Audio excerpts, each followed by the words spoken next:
说明一下哈，也宣布，就是刚才大家中午有看到我们有索巴仁波切、萨仁波切以及我们达尔寺的首座上师卡杰仁波切的时候在就是回复很多法友，不管是修法上、修持上、觉受经验，或者是法本各种问题，那法友呢都得到很多的满足。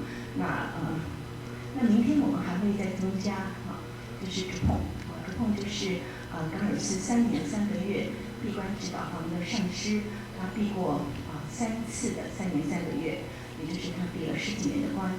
那么明天呢，因为今天有一些法友有闭关的问题要请示，那么这个部分的问题，明天呢您可以来请示Drubchö，因为我们现在也找到必须老师做我们的翻译那这样我们就多一位，所以明天不论您是文书的问题、普巴的，或者是八班斋戒的，或者是法本修持各方面，或者是灌顶之后您的觉受、经验、修法或者是嗡嘛吽的问题、风习的问题，您都可以来请示。今天可能没有准备，明天大家可以准备。那么在弥陀法会的4天4天的中午，我们仍然会安排40分钟到50分钟。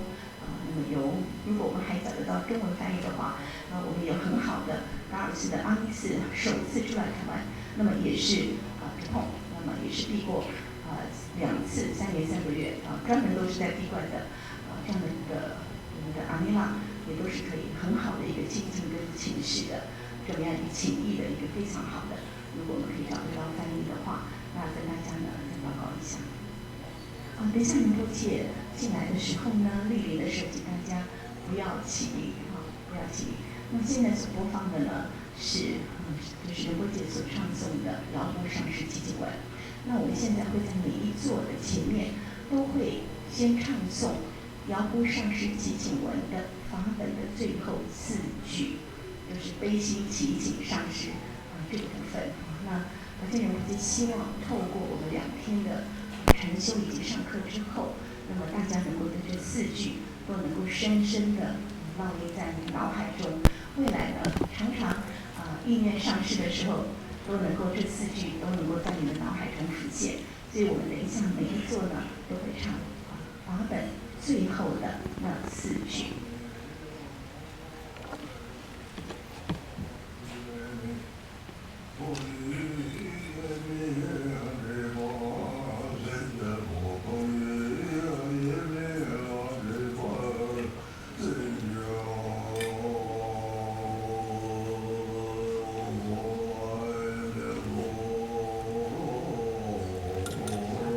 就是这4句。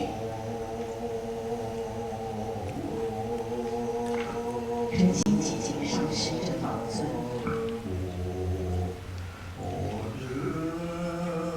悲切呼唤具恩法师王，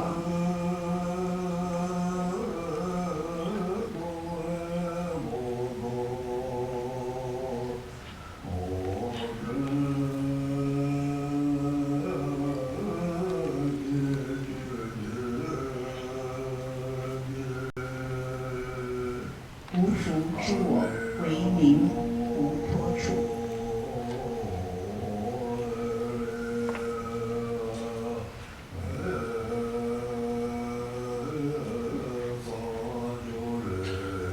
心意无分融合起加持，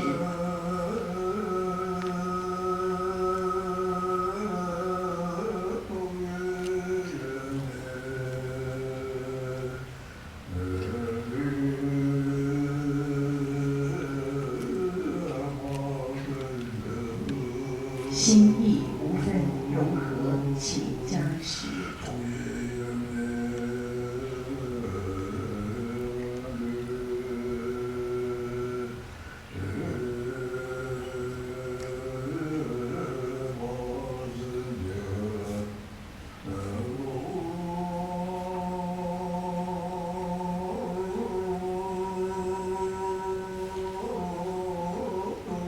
心意无分融合起加持。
志工请归坐。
Reading the last verse of Calling the Guru from Afar, just the last verse.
So today is International Teacher Day, and so we have to remember all of our teachers. And so in Buddhist tradition, for instance, the principal main teacher is the Buddha Shakyamuni, and then throughout the world, every religion and spiritual tradition have their own spiritual teacher.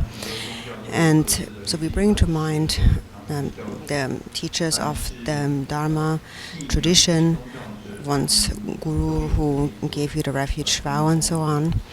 And then in the worldly mundane tradition, all the teachers that you have had since the first grade and second grade and third grade until graduation. So we commemorate, we remember all of the teachers that we have had on this day.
So if we would not have any teachers, then even though we have found the precious human body, we might appear as a human being, but our behavior, our actions would more be like that of an animal. And also, for example, in the old days where we didn't have a lot of education and learning, it was very difficult. People underwent a lot of hardships when it came to their living, livelihood, and so on. And so nowadays, as science and technology are developing in this world, we have all sorts of things and devices and airplanes and so forth that make life easier.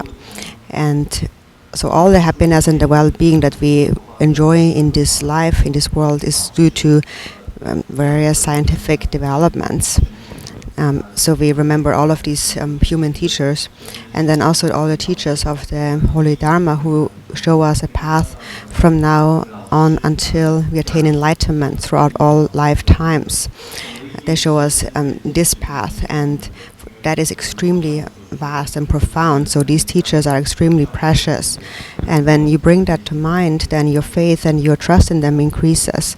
And that is to your own greatest benefit. And then your mind will open up.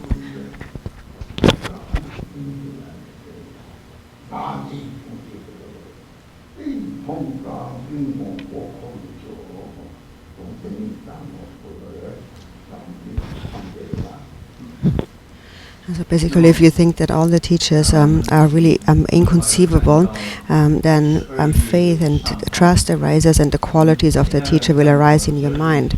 And so this afternoon, in the English text, we're on page number 5 and the first verse, speaking about the faults of self-grasping, and it begins with, "My faults are as large as a mountain."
Faults are as large as a mountain, and so now it is due to this grasping at a self, and on the one hand, it is that self that protects you in this life, but then we usually don't consider anybody else except for the self as most important, and then such a person who only cares for themselves then doesn't really understand the situation of other people around them. They only really are concerned about what is happening to them.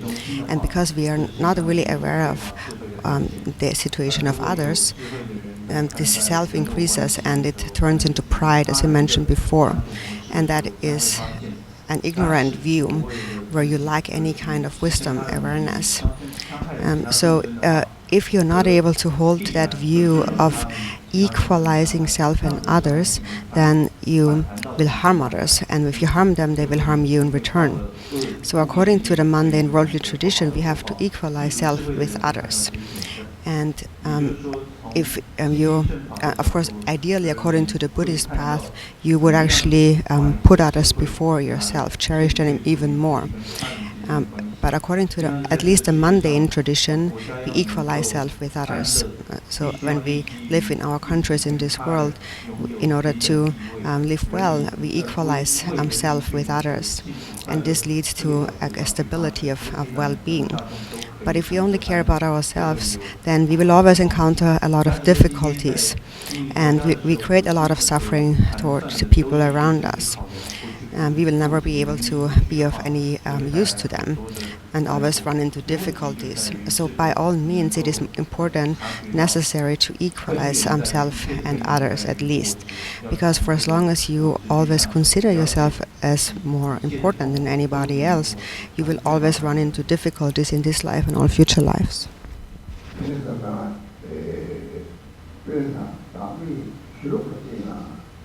다시 저것도 재밌는 정보를 하면서 쭉 남을 가면서 가지고 다또 제가 저도 다시 보니 고독에서 자리 얘가 나와서 최대서 녹감이 그중에 오렌지는 솔직히 이중 편집도 되는 꽃꽂이로 넘어서 돌지 않는지 아이가 막 거기서 담아서 거기다 내가 담아서 그래도 최대서 돌지 오렌지 쪽으로 동물이 지금 많이 저도 써오는지는 어떤 것이 바로 이제 나오는데 바로 그 자체라고 해서 출할 수 있는 감정만 것이 어울려요.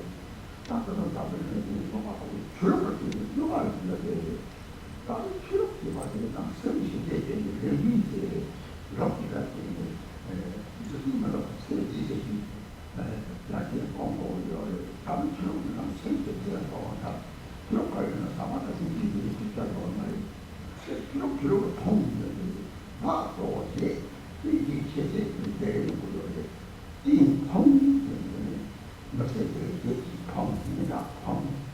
그래서 사실은 땅끝 수사하는 얘기도 통해서 기록되와 대통령을 잘 되나요? 내가 알겠다.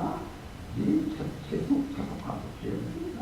이거는 내가 그때 있던 거를 그래서 또 어떤 뚜고 쳐들어 기보로 써먹고 통한 다도 어디냐고 말했어.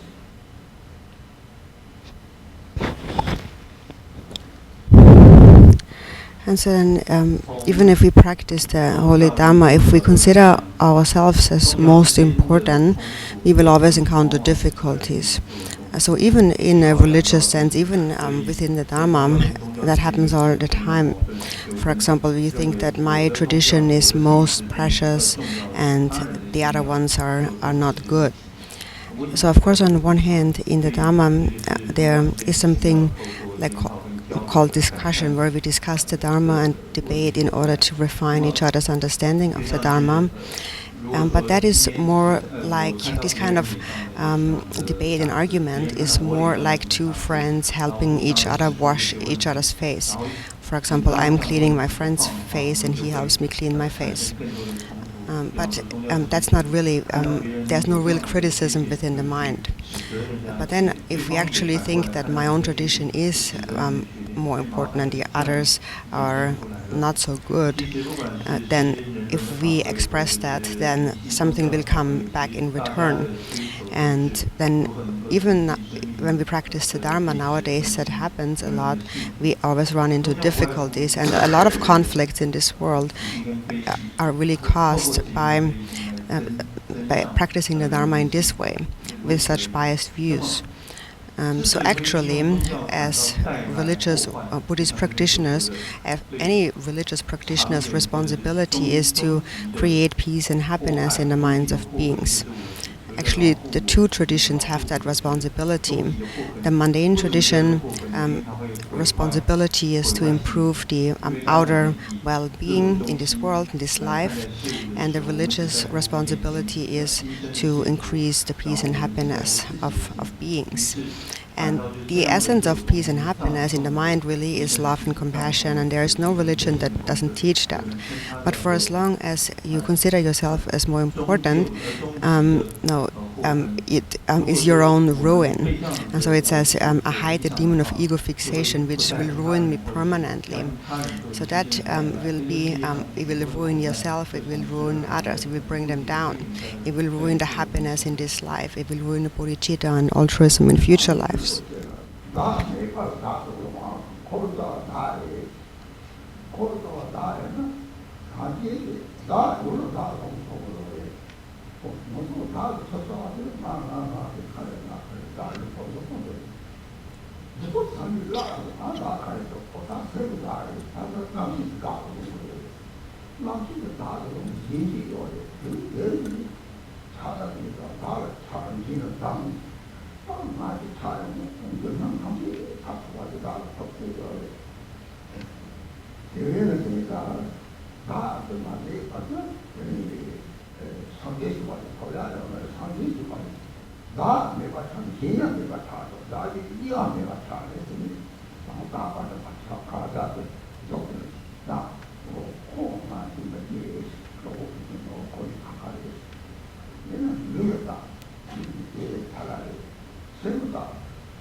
And so verbally we might say, may all beings have happiness and so on. But then even though we say that in our activities, we still harm them in whichever way we can. And that is the very root cause of all suffering in this world. It comes really from regarding the self as most important. This leads to a heap of faults, a mountain of faults. So according to the Holy Dharma, it is taught that there is actually no self, and we only believe in the existence of a self that doesn't really exist. And that is the very root cause of wandering in samsara. And the Buddha said that if a self would really exist, then it would be okay to hold on to it, but it doesn't really exist. So we always say, this is me, that's me, but what we are pointing at really is just our body. But if we think about it, when we die, we will leave this body behind. So then we point at our consciousness, that's the self. But if there is a self, there's also other. And then there is an attachment to the self and an aversion against the other. And naturally from that, fear arises. Something is going to happen to me. And fear ultimately is rooted in that concept of a self. So until that self has become exhausted, eliminated, there is no way one can attain the state of enlightenment. The state of enlightenment is the state where all concepts of a self, the self has completely disappeared, and there's also no more concept of other. So now, for example, when you have two friends, him and me, then it seems that there's two of us, we are separate due to the physical form that we have. But the physical form, the body, is impermanent and will disintegrate into ashes. And then when you look at the mind is just like light. You cannot say that it exists, nor can you say that it doesn't exist. It is this lack, because we are unable to eliminate this belief, this grasping at a self, we continue to think that this is me, and we are attached to this idea. And then even if we practice the Dharma, even if we practice the Mani mantra, or for example, while you recite the Mani mantra, you still actually accumulate negativity by just thinking about me all the time. And in this way, this I becomes more powerful.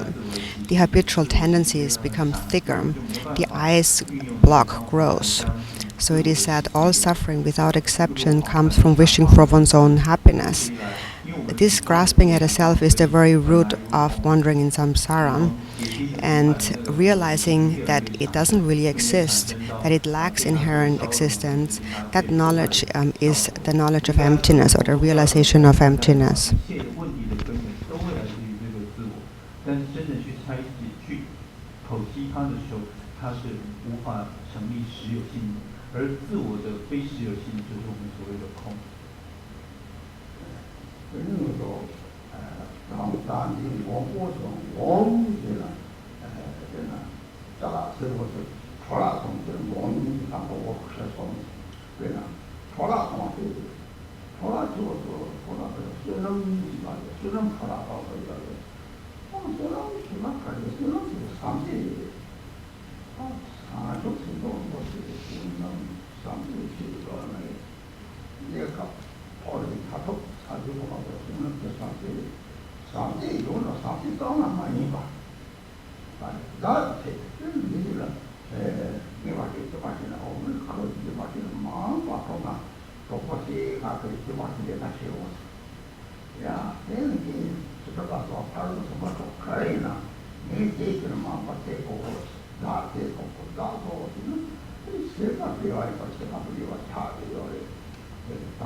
이수는 비중이 최고예요.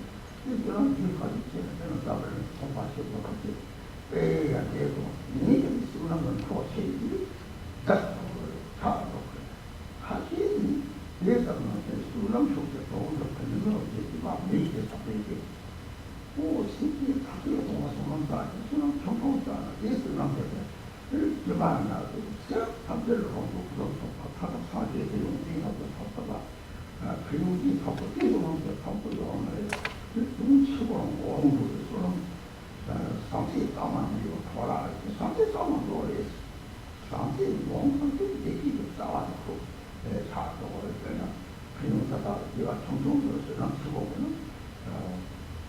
이제 길로 가면 쓰는 수고 하고 이 길로 가면 많이 좀씩 받아서 내가 같이 그래서 따라서 타고 갔다 얘기는 원고 원고 타고 가다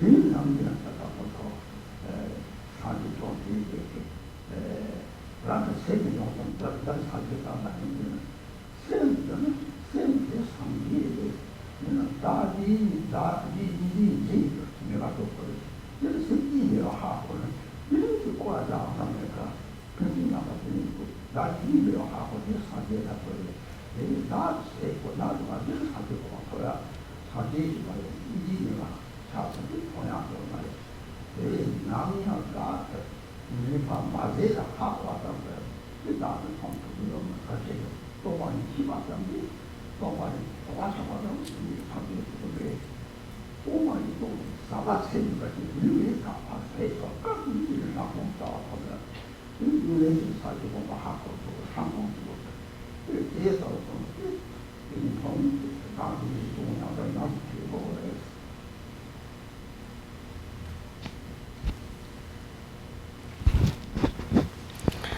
So it mentions here the demon of ego fixation, and so, for example, now if you, it's like a demon is someone who snatches something from you. For example, that you have a very precious object, it comes and it snatches it, it ruins it, takes it away from you. So what is ruined here, through this demon of self-grasping or ego fixation, is your merit. And what is merit actually? It is loving kindness, or the precious bodhicitta, and the very cause and the only cause of all happiness, of the temporary birth in the higher realms and ultimate enlightenment. So we do have love, but mostly our love is not completely pure. We love, but mainly for our own sake. So, for example, if you are generous, you make a gift to someone, you have some hopes that in the future this person is going to do something for me. Maybe there is something in for me if I do this. Or you practice ethical discipline and so on, whatever of the 6 parameters you do. You might think that if I do this, then in the future there is something in for me. And so if you practice virtue in this way, then only half of it is virtues and the other half is non-virtues. And this is how merit becomes ruined. So if you, for example, practice generosity with a selfish intention, for example, of getting rich in the future, you will get rich for a few lifetimes, but then once that merit comes to an end, everything is lost again. For example, there is some business people in this world who get so rich, and then one day everything collapses and they have lost everything. That is when their merit comes to an end. Also Sakya Pandita had said that for those who possess merit, activities are accomplished effortlessly, just like the sun shining in the sky. So just like that, if you possess merit, then just naturally in all lifetimes you will enjoy perfect wealth and happiness and ultimately attain enlightenment. So there will be this twofold result. But if you do not have such merit, then this twofold result will not be obtained. And you will not have such merit if your love is impure. Impure love spoils your merit. So you need to have pure, sincere love. That is the root of all happiness. And that is the way to accumulate a huge amount of merit by practicing even the slightest virtue. So it is a pure altruistic mind. And if it is not pure, whatever of the 6 paramitas you practice, you will never obtain a true and lasting merit. It will all be ruined by self-grasping, this demon of self-grasping. The Buddha said, completely tame your own mind. This is the Buddha's teachings in brief. Your own mind is actually the Buddha, but we have not realized that because we grasp at a self-other duality. And once you realize that self and other do not exist, are inseparable, that there is no duality in the mind, there is nowhere to wander any longer. So this realization of non-duality is what we call enlightenment. And so therefore, for as long as the self does not become exhausted, there is no enlightenment. Only when you realize that self and other are inseparable, then you attain the state of enlightenment. But then currently it is a mere understanding, so we understand that there is no self, but we have not eliminated the self. We might have an understanding of emptiness, but only an understanding will not lead to enlightenment. We have to actually eliminate, exhaust self-grasping, and we exhaust it only by cultivating immeasurable love. And if you cultivate immeasurable love and then look at your mind, you will naturally understand this view of Vipassana, or you gain a true insight into the nature of the mind only through observing the nature of the mind, if it is based on immeasurable love. So this demon here that ruins everything, or this mountain of the ruin, is the self-grasping. So at this point, it is important to remember the faults, the actual fault of this ego fixation or self-grasping over and over again.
So then it says, all of my thoughts cause my emotions to increase, all of my actions have unvirtuous results. I have not even gone in the direction of the path of freedom. So all of my thoughts cause my emotions to increase. When we think about it, whatever we think about in our mind, together with that thought, there always is this selfishness. The self is always there. And in the 100,000 songs of Milarepa also had said that there are those who practice merit, who practice virtue with the hopes of gaining a fame and a reputation. And then there is those who practice generosity with hopes of receiving something in return in the future. And then there is those who practice virtue with the hope to be protected from fears such as illness and so forth in this life. So of course, if you practice virtue, there still is merit, but it won't last for very long. So therefore, Milarepa said that very soon, before too long, it all becomes ruined and collapses. So this is also a song you can find in the 100,000 Songs of Milarepa, and I also encourage you to read these instructions, these songs of realization again and again. 增长烦恼之一，凡是一切所做，最终都会涉及不善之果。然后这样子做的话，会连朝向解脱都说不上。他说说到那些法，他就是按理论他做的。류안양도 철저히 가가지고 소도만 가. 그래서 로마기로 부대에서 로마까지 시작. 만진이 제일 좋았어요. 만진이 이게 정말 영어로 너무 탑잖아요. 너한테 하고 그래.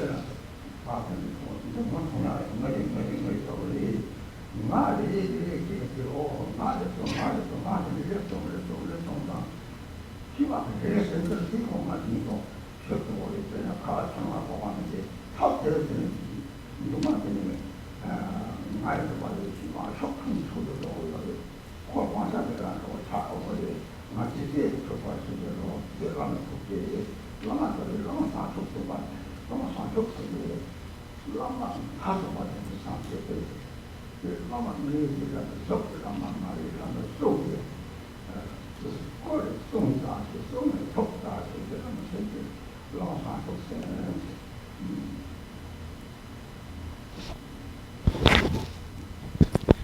So then I have not even gone in the direction of the path of freedom. Freedom is that what we need to become free of is this grasping at a self. And normally when we practice virtue, even though we practice virtue, along with that virtue, it is somewhat tainted by non-virtue. It is kind of mixed with non-virtue. Then we supplicate to the Guru, think of me and look upon me with compassion and grant your blessing so that I destroy this clinging to me and mine. So the Guru here that we supplicate is actually your own mindful awareness. And so actually this grasping at a self, this sense of me, it arises all the time continuously. There's actually often nothing we can do about it. There's no way for it not to arise, it just arises. But it's important to recognize when it arises, to know that it arises. For example, you think, this is my drink, I'm drinking this, and this is mine and that's mine. So this my and me arises all the time. And we have to recognize that. Every time it arises, you recognize now this I has arisen, this me has arisen. And every time it arises, you seize it with clear mindfulness. And in this way, slowly it will dissolve. It is just like snow falling on a lake. Slowly it will become weaker and weaker. And in the end, it will have no more control, no more power over you. And so regarding the blessing of the Guru, the actual blessing of the Guru is bodhicitta. And in fact, the ultimate actual Guru is bodhicitta. So it is, the Guru is embodied in a form, but it is said that the Guru's speech is more precious than his body, and the Guru's mind is more precious than his speech, and the Guru's mind is a mind of bodhicitta. So therefore, the ultimate Guru really is this mind of bodhicitta or compassion. 为什么说最究竟的上师是慈悲呢？因为我们现在所讲到可见的上师是从身来讲的，那上师的身与意当中，意比语更加重要，语又比身更加重要。所以心意，上师的心意实际上是最为重要。那上师究竟的心意是什么呢？是菩提心，也是慈悲跟慈心跟悲心的展现。所以应该要晓得，究竟的上师是慈悲，是菩提心，因为以菩提心而根除我执的心。 보면 가당의 가지 금인상도 보고서 초월서 땅한 이유가 다 하고 말이야. 나가도다는 나 토다 사람이 일어나요. 먼저 노바가지 가만들 또 선지시 저기 본청 나가서 나를 통 남바는 나가서 나가서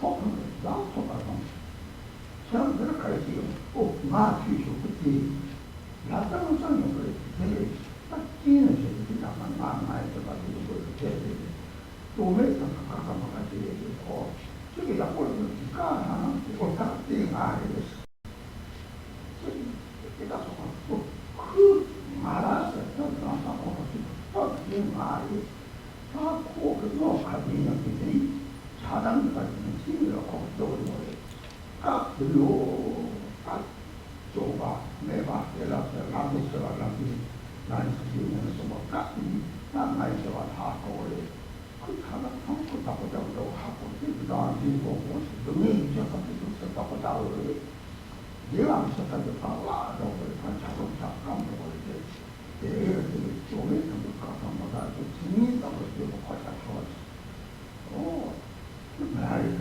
저도 소장도 저도 가도 그랬잖아 그 내가 깎이다 깎는 그 가르쳐야 되는 알수가 공부하고 그때 누구지 가지고 당이 되어버렸어.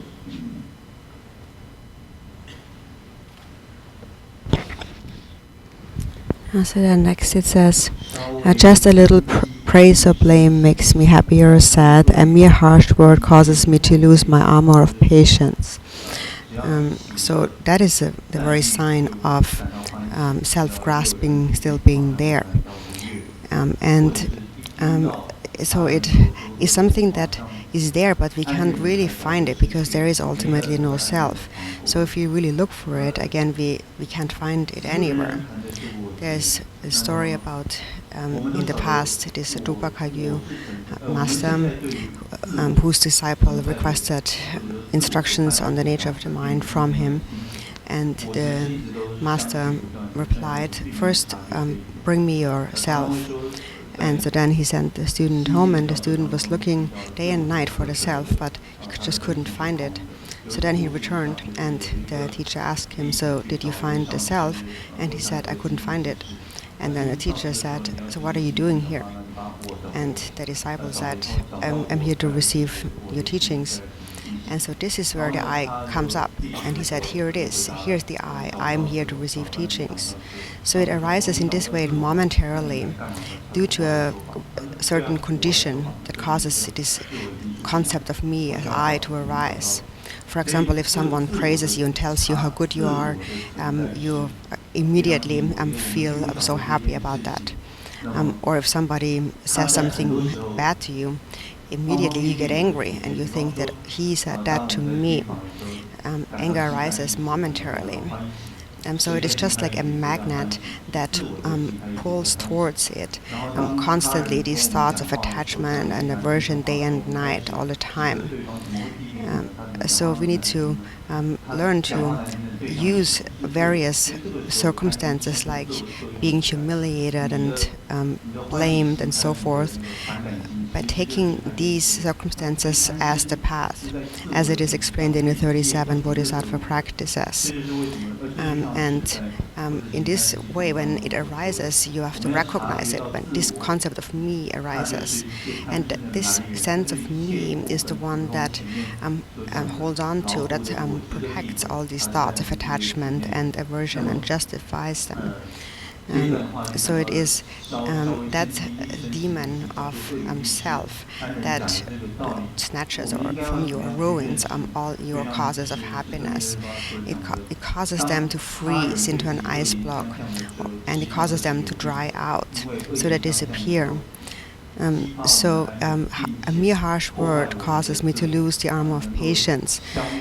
So regarding that, for example, Milarepa also has said, if you're not able to practice patience in the face of being insulted by harsh words,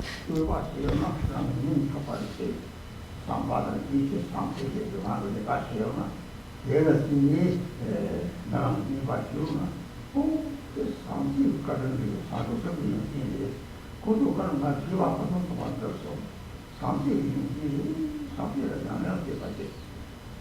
내가 따오는 이유가 가야지. 우리 제어는 유목이라면 이게 제야지.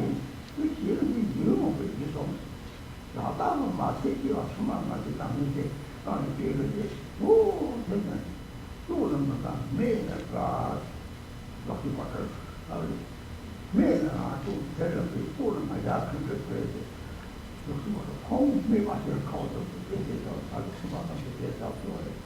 매마시도 가면 하정 팔고를 되게 그렇게 여러 개 시당이 정부에 카페 시당을 하고 윤무 시당을 공동으로 딱이라고 하는 안에서 미우는 데는 막고 요래 때문에 말이야. 그래서 거라에 나의 소유는 저기다 또 다치고서 나도 충성성 처발을 이미 원래서 우리 원래들이 정민성들로 혼자 서서 유바시 발 승리권만이 막 감히 가려이나 되나 유바시가 그러니까 양이 함식을 때와 고사다 그렇지. 요가 보고 요가 강의 요가니 오원이 시합을 들어서 바로 온 거죠.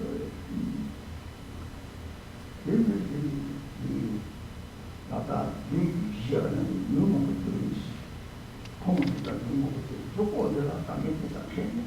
깍들이 인생을 거래 가서 가리나 참치 당이 이렇게 맞아 이래가 뭐 제대로 땅나 참치도 거기도 같이 가서 다 참치들이 내려오고 오는데 이제는 누가 좋겠구나. 여기 가서 와요. 그때 다시 지금 다른 얘기요. 대사 길었더니 이 새끼가 제가 띠지라고 사약을 삼보이 그래가 대사 길었대요. 제가 좀 삼보이가 딱 그만큼 보고 그래. 가연 소리로 담아 그다 담아니 가연을 낚시하기 좀 가연을 듣고 이거 가연을 듣고 이게 양가들을 보고 이런 것도 공주도 이런 것도 같이 예를 들면 그거 내가 좀 너는 이런 것도 기억했다. 유만 거는 상할 거고 가연을 주고 일만을 주고 나이만을 주고 그거보다 같이 모르겠어.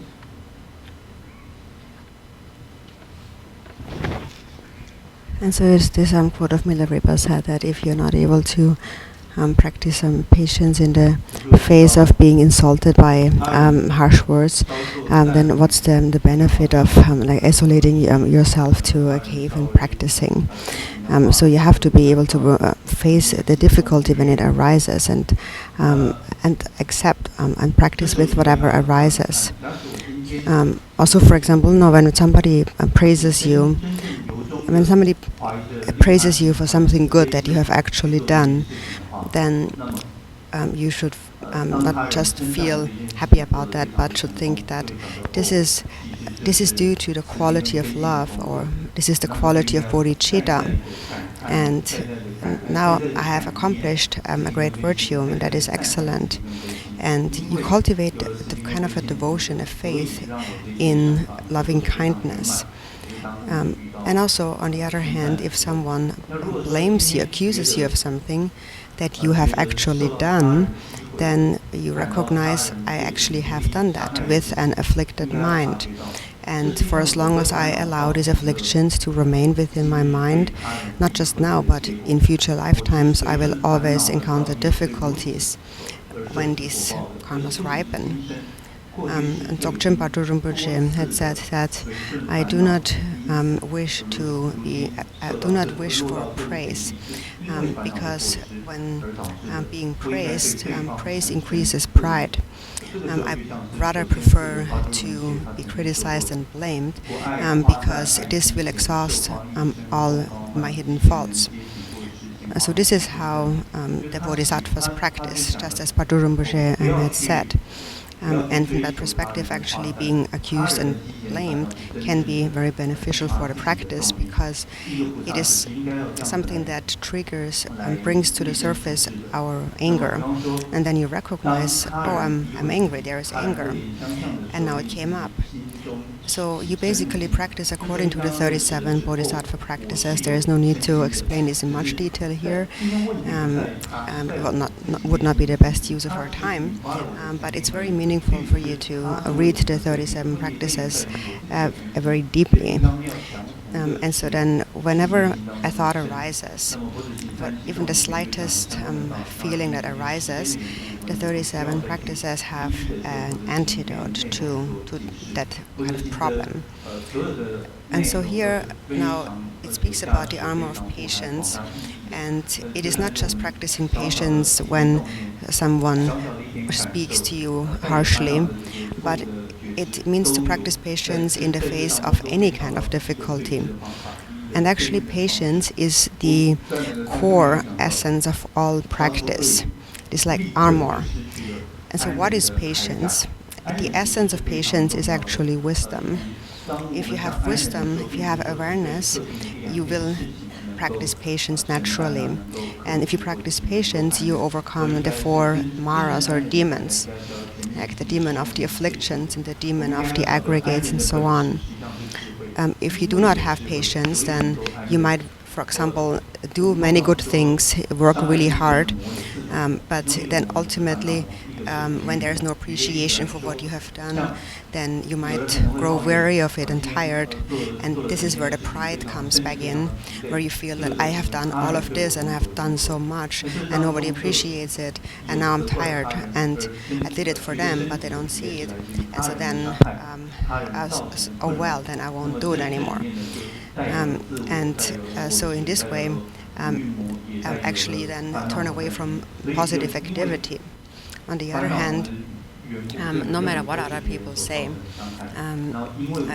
if you have patience, you will continue your activities, you will not stop. You will be patient and just feel that no matter what, I have done my best. Whatever I do, I have done with a pure mind, with a pure intention. Let them say whatever they want. If they are happy about what I'm doing, that's fine. I will continue what I'm doing. And if they don't like what I'm doing, it's fine too. I will still continue what I'm doing. So you will not be deterred. You will not allow anyone to stop you from your positive activities. If you know that your intention is pure, you will just keep going in whatever you're doing. And so this kind of patience is then what overcomes, what defeats the maras, the demons of the aggregates and the afflictions and so on. And this is how we need to defeat them. So in brief, we can say, if you lose your patience, then you really have lost everything. So we need to be...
제가 이제 동의를 삼아서 똑같이 놓고 이제 수기를 내고 말하는데 동의를 정말 가면 대상 비용 대상을 그렇게 딱 동의 가려나 당시 다 다르고 놈이 다른 그가 여는 게 내봐 여는 남은 내뭐 가는 게 내봐 다 내봐 남이 다 내봐 대상들을 하는 분이 갖고자 그냥 저거를 해서 그냥 이너를 대답해 뭔가 퉁퉁 나도 되면 가서라 가을을 피청을 해서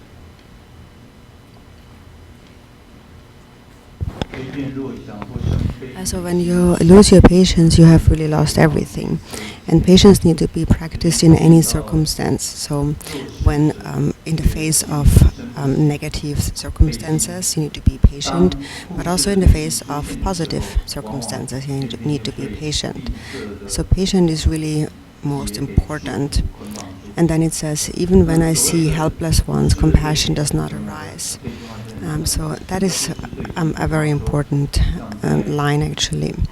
These helpless ones, what does it really refer to? For example, sometimes in India or Nepal, when there is a large prayer gathering where there's many spiritual masters, many lamas coming together, and hundreds and thousands of people come together for certain like a prayer events or ceremonies, and then often the roads are lined on the sides of the road. Lines of beggars and poor people line up, and in the hope of receiving some donation, some help. And so then often you want to give something to them, but then other people say don't give anything to them because they're just gonna use it for buying alcohol or cigarettes and things like that. So don't do it because it doesn't really help them anyways. They don't want to work. They are not doing anything. But this is really not how we should think about it. Even if you don't give them anything, it still won't help them to go find work and stop drinking and smoking and so on. They're still going to do it, but for that time when you give them something, you give them some happiness for this moment, for this day. So in this way you're clearing away their unhappiness for some time. And if you do not give them anything, it is not that they will get an education or gain more qualities. They can't help it. It's just how their life circumstance is. And in any case, they're going to drink and smoke, and they're going to go hungry in any case. So you're not giving anything to them won't change the circumstance.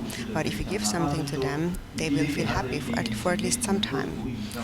And actually, if it is more beneficial to give them, let's say $1 or so, than to give like $1,000 to often a Sangha member, because a Sangha, for example, if you give them a lot of money, often they don't even look at it because they get so much anyways. There are so many people around. But to a beggar, if you give them just $1, they are so happy about that. So by all means, you should give to them, and especially in particular to them, more than to anyone else. And you should also not become involved in what they're going to do with what you give them. Whatever they do is none of your business any longer. You just give and you don't worry about what they will do with the money. It is enough if you just made them happy for this moment. That's the purpose. And compassion arises in this way. And in this way, you have practiced generosity, and attachment to the self is released from your mind. So when we speak about generosity, it's particular those helpless beings that we actually need to give.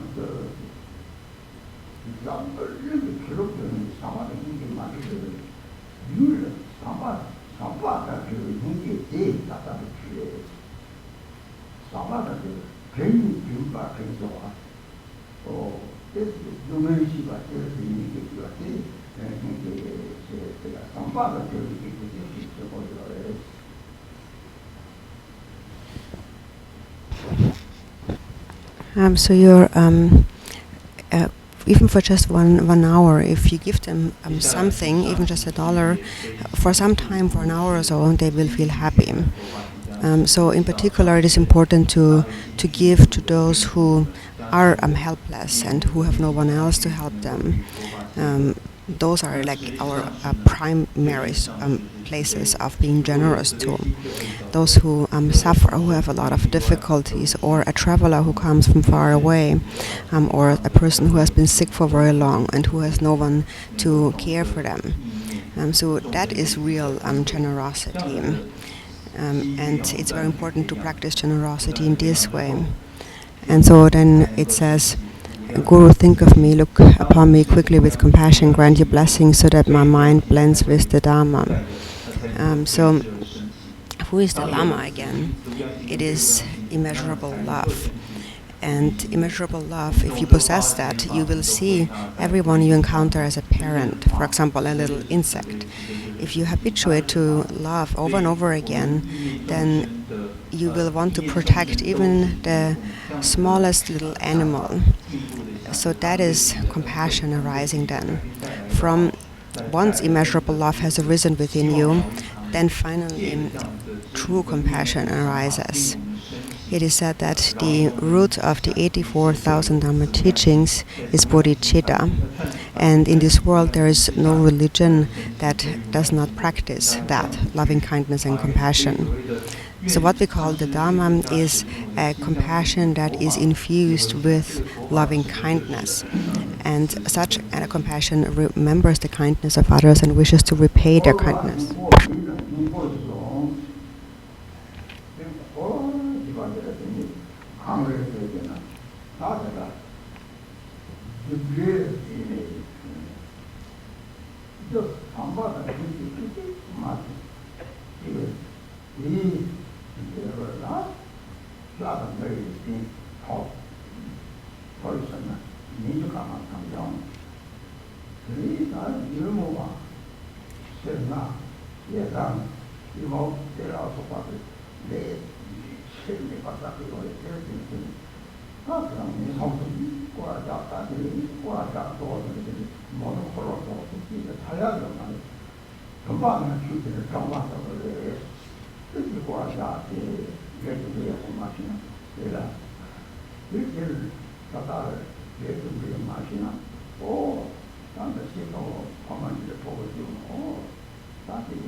So what is important to cultivate is a compassion. The compassion that we cultivate is one that is infused with loving kindness. So the next it says, I hold dearly to futile samsara. For the sake of food and clothing, I completely abandon lasting goals. So samsara, what is that actually? So it is due to the force of karma that we wander in samsara. And so if the cause is a momentary arising of love and compassion, then the result of that will be to obtain a body as a god or a human, birth in the higher realms. But birth in the higher realms is said to be as rare as there are stars in a daylight sky. And for the most part, we become caught up in afflicted states of mind, such as greed and anger and ignorance and so forth. So for the vast majority of our time, we are continuously accumulating afflicted karma. And for this reason, for the most part, we spend our time wandering in the three lower realms. And in this way, we keep going around in circles, just like the wheel of a car constantly turning, without ever being liberated. Or just like a fly being caught in a closed up jar. So it keeps going up and down, but it basically stays caught and is never released. So if one doesn't understand karma, then one will never become free. For example, if you have a family, parents, and they have children, and they send their children to school and they study to learn something, and then later they find a job and they get married, and then the parents think that now I have fulfilled my goal, my mission, and now that's good enough. That's the essence of life. And now I have fulfilled everything. But then they don't understand what is happening when they encounter difficulties and hardships. And then when hardships arise, they get overwhelmed and overwhelmingly sad about it, not knowing that it all arises from a certain cause. So samsara has no essence means that it has no essence when you do not understand karma. When you do not understand that the root of all happiness is bodhicitta, and not knowing that you continue to wander, going around in circles in samsara, and you will do that for as long as you have not eliminated self-grasping and the afflictive emotions. For as long as the ice blocks are not melted, it will continue to wander around in the ocean. So only being concerned and thinking about this life is what we call samsaric existence. You're clinging on to an essence, the essence of something that doesn't have an essence. You think that I just want to be happy in this life and that's enough. I don't need any dharma practice. I just need to be happy in this life. But then are you really happy? Do you really find that happiness? We don't really find that happiness. And due to the force of karma, there is a lot of collective things that happen in a country, for example. And also then we have our own individual karmas. And so we always run into various kinds of pleasures and pains. For example, even within one family, a great variety of happiness and suffering arises. It may seem from the outside that, oh, they are rich, they probably don't suffer so much. But that's really not true. For as long as there is self-grasping, they will always suffer. For example, in a family that has like older parents and so forth. If you think about it, everything is suffering. Those who possess things suffer from their possessions, and those who are poor suffer from their lack of possessions. So there is no one who doesn't suffer. Everyone suffers in cyclic existence. So the Buddha therefore had said that samsara is just like a fire pit, or it is like an ever-turning wheel of a car or like a train, like an engine that keeps going around in circles day and night, striving after happiness. And we think that I'm happy, I have a good life, but we don't actually really have that. We cannot always accomplish what we are striving after. And so in this way, we want to be happy, striving after happiness. We continue to wander around in the circles of samsara, mainly because the mind is only concerned about the interests of this life. And this is what causes you to wander around in samsara. And then for the most part, due to this state of mind, we are left in the three lower realms. As you mentioned this morning, it is very rare to find a precious human body. And so now having found it, if we spend our life only being concerned about this life and ourselves, then we have no opportunity to ever attain birth in the higher realms again, and for the most part we will be left in the lower realms. So, for example, when you look at other beings like animals, for example, their mind really is the same as ours. Their afflictions are the same. Their wish to be happy is the same. But then they all appear in so many different ways. For example, some are as large as a mountain and others are as small as a mustard seed. When you observe that, you recognize actually our mind is the one and the same, but it's due to a certain condition that we appear in a great variety of ways. And for as long as this sense of a self and me exists, I'm going to have to wander in samsara continuously.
And so when you think in this way, then you recognize that if I follow these same tendencies, then I will have to continue to wander in samsara in just this way, as this animal, for instance.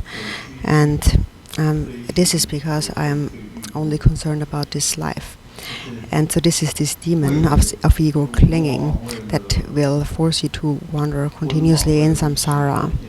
And so then it says, though I have everything I need, I constantly want more and more. My mind is duped by insubstantial and illusory things. So all of these things that we, these needs that we have of substantial things. So we need to have a variety of things. We need to have a dwelling place and food and clothing, and a lot of things we need to have. Even though we need a certain amount of those things, often we want more and more. We can't have enough of those things, like food or clothing and so on. We can't keep it in moderation. Of course, in order to sustain our health, we need a certain amount of these things, but we don't really need a whole great variety of these things. For example, when we are buying clothing, you look in like some magazines or advertisements, like what looks nice, and then you think that, oh, this is nice and that's nice, and I'm going to get this, I'm going to get that, and so on. And so then your house becomes, your cupboard becomes filled with a great variety of different clothes, and your clothes just increase more and more. And actually all you really need is maybe one nicer, more fancy pair of clothing and one to wear on like a daily basis. You just need a couple of pairs of clothing, but you don't need so many different kinds of clothing. Because actually the more you try to possess, the more difficulties you actually have to go through. And then you have to make more money, and then you never have enough money to buy all these things, and then you have to work more. And even though you can't actually afford it and you don't have enough money, you can't stop yourself and you keep buying clothing and shoes and things like that. So you should ask yourself, do I really need so many things? Do I need this, or do I not really need this? So even though actually you have everything you need and your house is full, you keep constantly getting more, not thinking about the future. So it says, bless me, so I dismiss the concern for this life. So we don't think about future lives. In future lives, what we need to really actually possess is loving kindness and compassion. But this we completely neglect and we let it go, and we only care about the pleasures of this life only, and we run after them day and night like a wheel turning. But when you think about it, after you have died, all of it is gone. There's not a single thing that is yours. You leave it all behind, all your possessions and wealth and your companions, as it is taught in the 37 practices. You stay in this life for as long as the karma for this life lasts, and you don't know how long you're going to live. Nobody knows that. So then you can understand, if I obtain so many possessions and collect so many things, isn't that just a great hardship?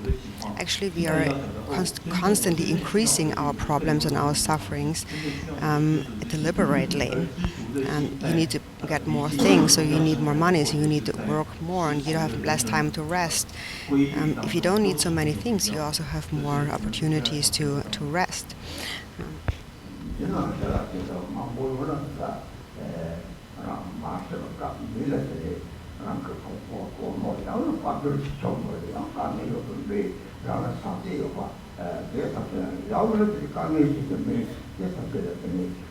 고속에 바꿔자 들어가서 이제 막다나 이거 싸움이 되다 이제 말을 좀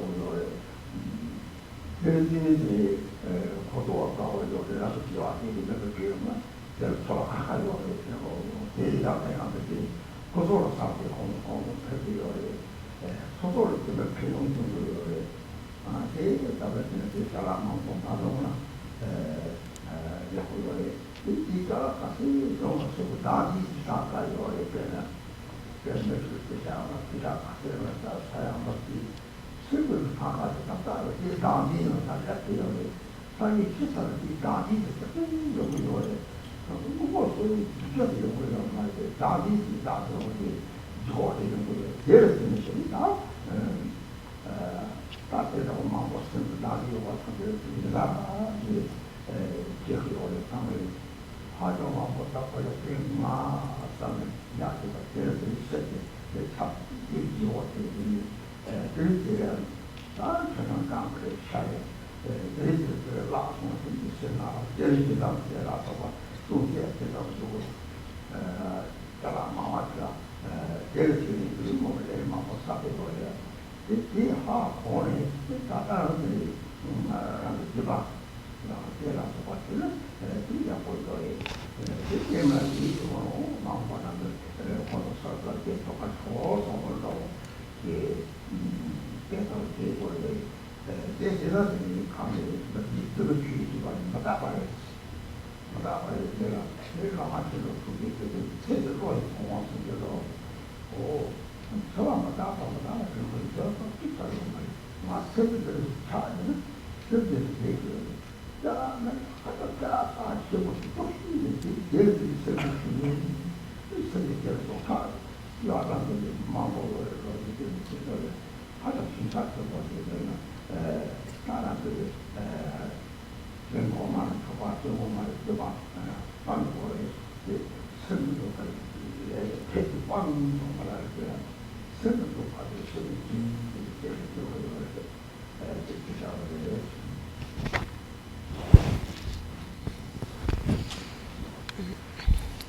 And so then it says the mind is duped by insubstantial and illusory things. So in illusory in the sense that you think that I need all of these things and increase my wealth, but actually this in itself is the very cause of all the suffering. So rather than doing that, we should practice fewer desires and a sense of contentment, and one should not fall into both extremes of either self-mortification or self-gratification in whatever you do in the world or the Dharma. So that's important to understand. And so if you have a lot of things, it is important that before you leave this life that you use it to help others. For example, your friends or those who are poor, those who have difficulties, someone that you love very much and who loves you very much. That really becomes an incredible way to practice generosity, and it will make them happy. Actually, if someone who you love very much gives you something, there's a very special feeling that arises. So the love of the other person increases, and you receive the benefit of having practiced generosity. So it is better not to hold on to too many possessions. The more you hold on to, the more you own, the more self-grasping you actually own. Actually, the number of possessions is proportionate to the level of self-grasping. For example, if you have, say, $1 million or 100,000, then you have the same number of self-clinging tendencies. And then when you die, it will all fall down on you. This self-grasping, this heavy weight of self-grasping will suppress you at the time of death. And all of these possessions and things that you cling to as mine will suppress you under a heavy weight. So that is what we actually call birth as a hungry spirit. you being suppressed by the attachment to certain possessions that will wear you down, and you will be smashed under its heavy weight. So it is this state of mind that wants to hold on, that can't let go, and thinks this is mine. This kind of state of mind is what will suppress you under a heavy load, and because of this sense of belongs to me, this is mine, I can't let go of it. We develop many feelings, thoughts of worry that we are going to lose it, and we're getting angry, and we are getting stingy, and we can't let go and share, and so on. And due to having many possessions, therefore, we accumulate a lot of negative karma. We increase our afflictive emotions. So this should be recognized right now, and then it transforms into a practice of generosity. And if you can't give things directly, you can also bring it to mind and think that in the future may I be able to give to others, and so forth. So this illusory wealth here, so illusory things, insubstantial and illusory things, is that whatever it is that you possess, it is all actually impermanent by nature. So remember the impermanence of this life. That is really what is necessary and nothing else. Because whatever your mind is attached to, your mind will dwell in that object. And that therefore the most precious object is actually the worst object to possess, because there's actually many stories of people who have taken birth in the objects of their attachment.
And so if a strong attachment for certain objects arises, then release that by, for example, making offerings to higher beings and being generous to sentient beings.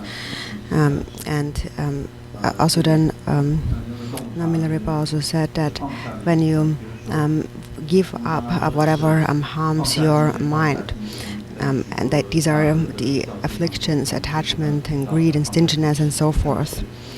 And then it says, Guru, grant your blessing so that I dismiss concern for this life. So this is actually a line that occurs again and again in this text. Also in the beginning, it was mentioned before. Giving up this life. This is actually a very important, very precious line, and that is why it is repeated. It is very meaningful. Also, Sakya Pandita had said there is this line of 4 verses, and then one of them says that one who is attached to this life is not a true Dharma practitioner. So if you only care about this life, then you are ruined by the demon of ego clinging. And so giving up this life, what does that mean? Does it mean that I can't do anything anymore, I have to give up everything? It doesn't mean that, but it means to cultivate a sense of contentment, to not have this need to constantly get more and more things, but it means to think about future lives, to think that this life is impermanent and I am going to die. I have to prepare for future lifetimes and release clinging attachment. If we only care about this life, we make all of our plans for this life, and that leads to increased attachment, increased bondage, and many afflictions such as greed and jealousy develop from that. So I need to give things away. I practice generosity. Actually turning away from the attachment to these worldly pleasures becomes generosity in itself. So the first step is to not have a need for so many things, to be content and have fewer desires. And secondly, whatever you do have, you do not meaninglessly waste it, but you give it to others. Because you don't know when you're going to die. Could die tomorrow, so I better make my preparations today. So as Sakya Pandita had said, one who is attached to this life is not a true Dharma practitioner. Therefore, even if you practice the Dharma, thinking only about this life, you are not a real Dharma practitioner. So this is the way in which we give up this life. And for example, if you have old parents at home, you respect them and you think that my parents have been extremely kind. They are my support to develop love. And love is the one thing I want to bring with me. So speaking about preparing for future lives, there's really only one and only thing that we really need to prepare for the next life, and really nothing else at all. And that one thing is love, loving kindness. And that means immeasurable love. So not just for your own parents, but understanding that all beings, without exception, have been my parents. So in preparation for future lives, the one and only thing you need is love. And you need to protect, sustain your love by practicing patience. And then you naturally actually have given up concern for this life. This is how you turn away from the concern of this life. So thinking about future lives means that you ensure that after you leave this life, you have an altruistic mind to bring with you. And this is the thing to practice again and again when it comes to dismissing the concern for this life. 要带到来世的资粮，应当就是利他之心的资粮。如何承办，就必须要放下今生所能够承办。所以此处来说，要放下，心要能够放下此事，为此提醒上师的加持。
休息到3:50，请入场。This session break is until 3:50. So please return to a seat 3:50.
是跟我一起入座。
19页最后4句。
So whenever we practice secret mantra, the Vajrayana, or any kind of recitations, like sadhana practices, it is actually very good to recite those in a melodious chant, according to in a versified form, because it is actually said that this increases the blessings, and that is because when you recite something slowly and chanted in a melody, then a special feeling arises in your mind.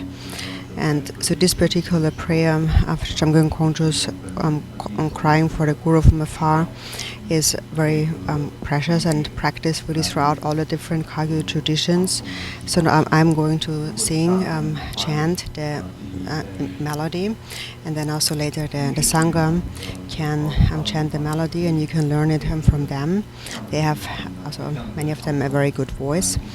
And so actually it is very beneficial for one's practice to chant things in a melody, because it really generates a feeling. And this particular melody is very old, and I have learned it since I was a very young boy. And this particular prayer of Jamgon Kongtrul's crying for the Guru from afar is actually practiced in the Nyingma and Kagyu in the various traditions. He's actually also a very precious Guru.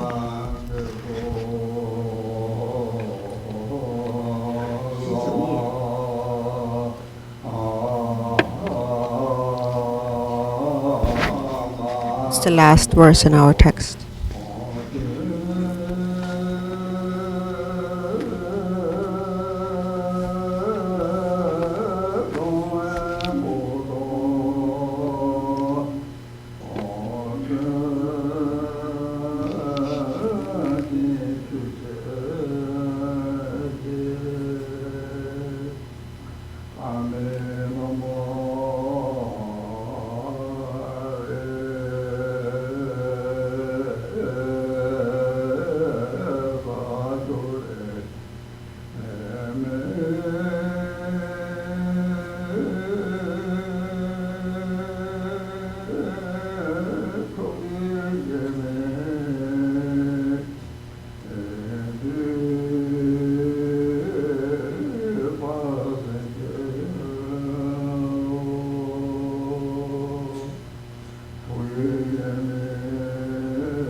So it is much for now, and later we can also learn more, do it again, and so we can slowly learn this melody. But now we can want to come back to the text and to the teachings, because we can't waste our time.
So then coming back to the text, and here we actually next speaking about a very important point.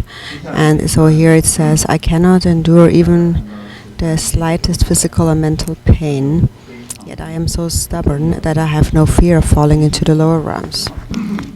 So we cannot bear even the slightest pain.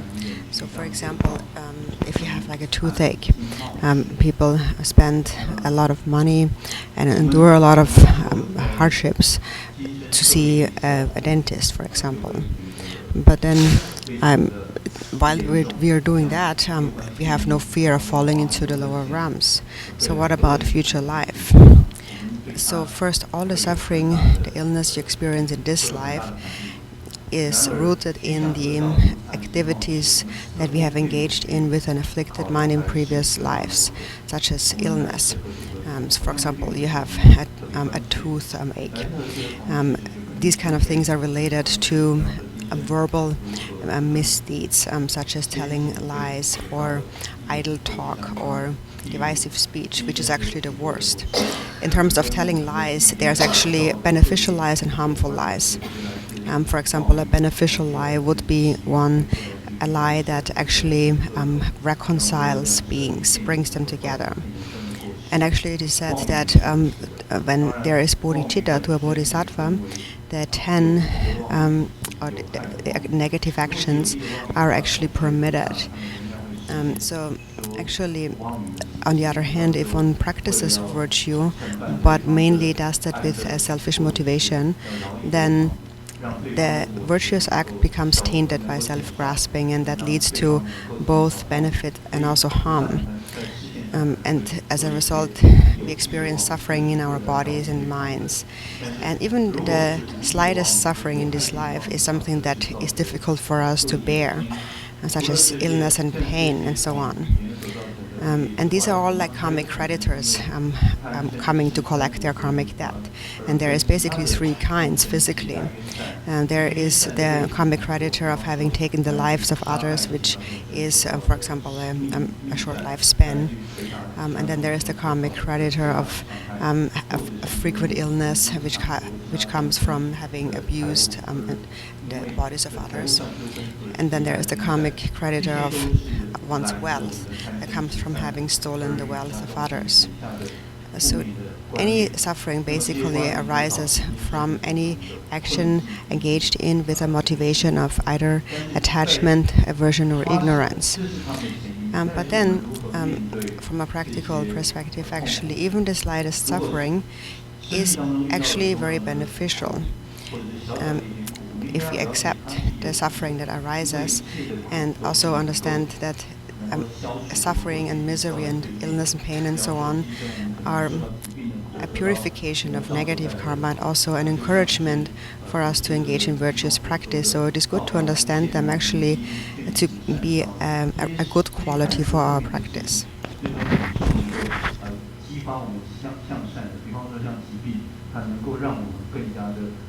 走向善法，所以应该要晓得承担这些苦，面对这些苦，包括疾病在内是有益。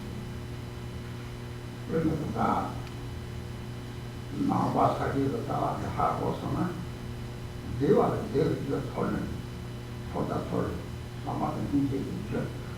대소는 대화를 하고 나오냐 여기 연결할 필요 없어요.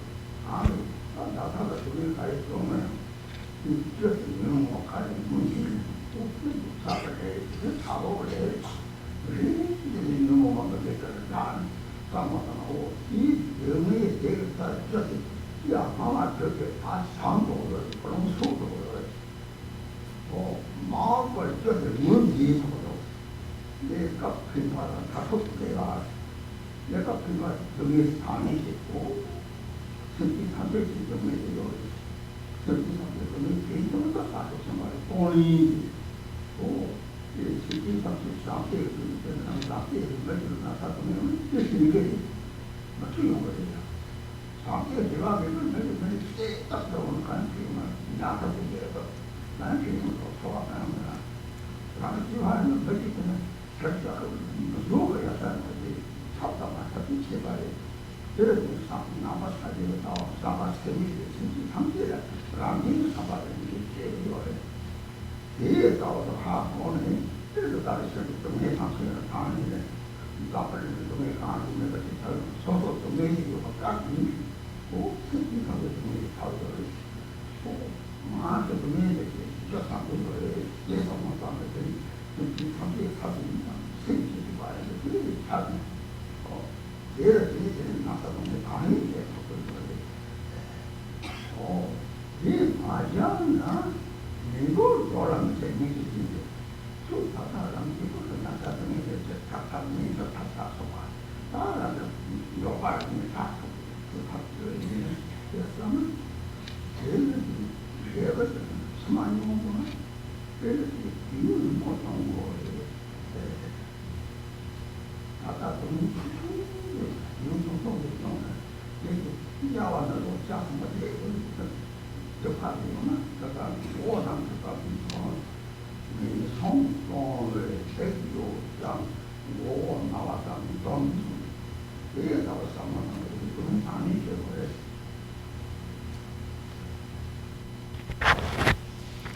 And so, if you really understand the Buddhist view, then first of all, you will clearly know how to create causes of happiness. So you understand that love and compassion are the causes of happiness.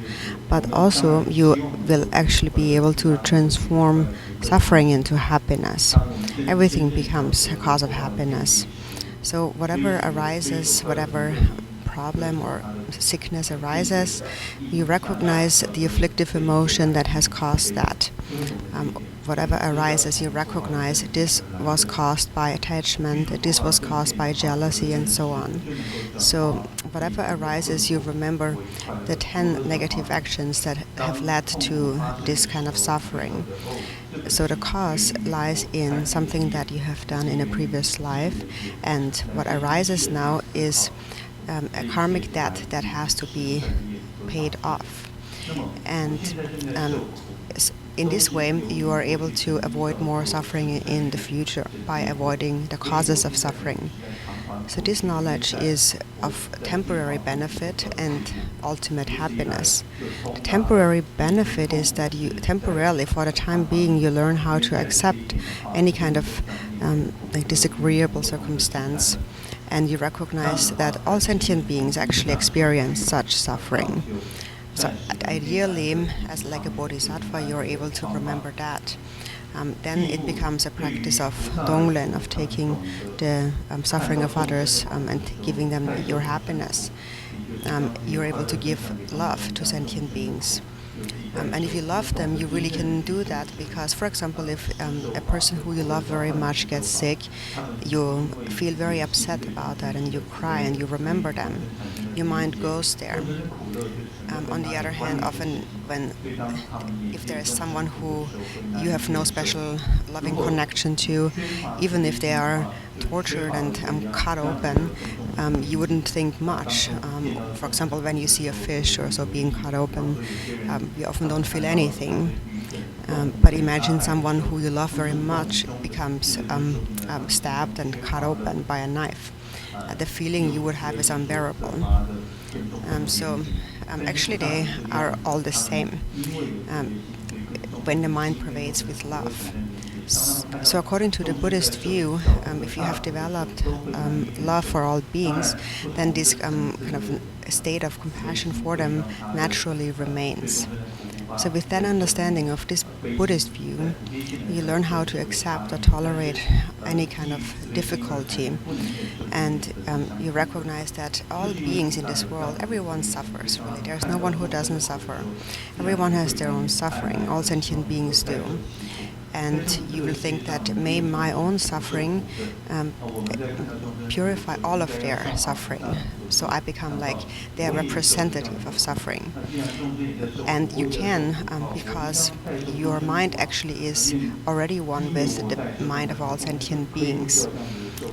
So this is how you learn how to accept or tolerate any kind of suffering or sickness. If you don't understand that, like as it is said here, then there's no fear falling into the lower realms. So then you think that, for example, now you have a difficulty, you're sick, so you think that if I just have enough money, if I can afford it, I will find a way out, I will find a way to solve this problem. But then, if you have the cause, then the result will be experienced even in future lifetimes, but in future lifetimes for a very long time. Actually now as a human being, a slight suffering actually purifies the karma in a very short time that would have to be experienced later on in the lower realms for a very long time. For example, if you have the karma to suffer in hell for 100 years, then that would be purified by a single headache, for example. It is that the misdeeds that lead to birth in the three lower realms become defeated or purified by a single headache. So if you think in these kind of ways, you learn how to tolerate or accept whatever suffering you experience.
So then it says, So I'm so stubborn that I have no fear of falling in the lower realms.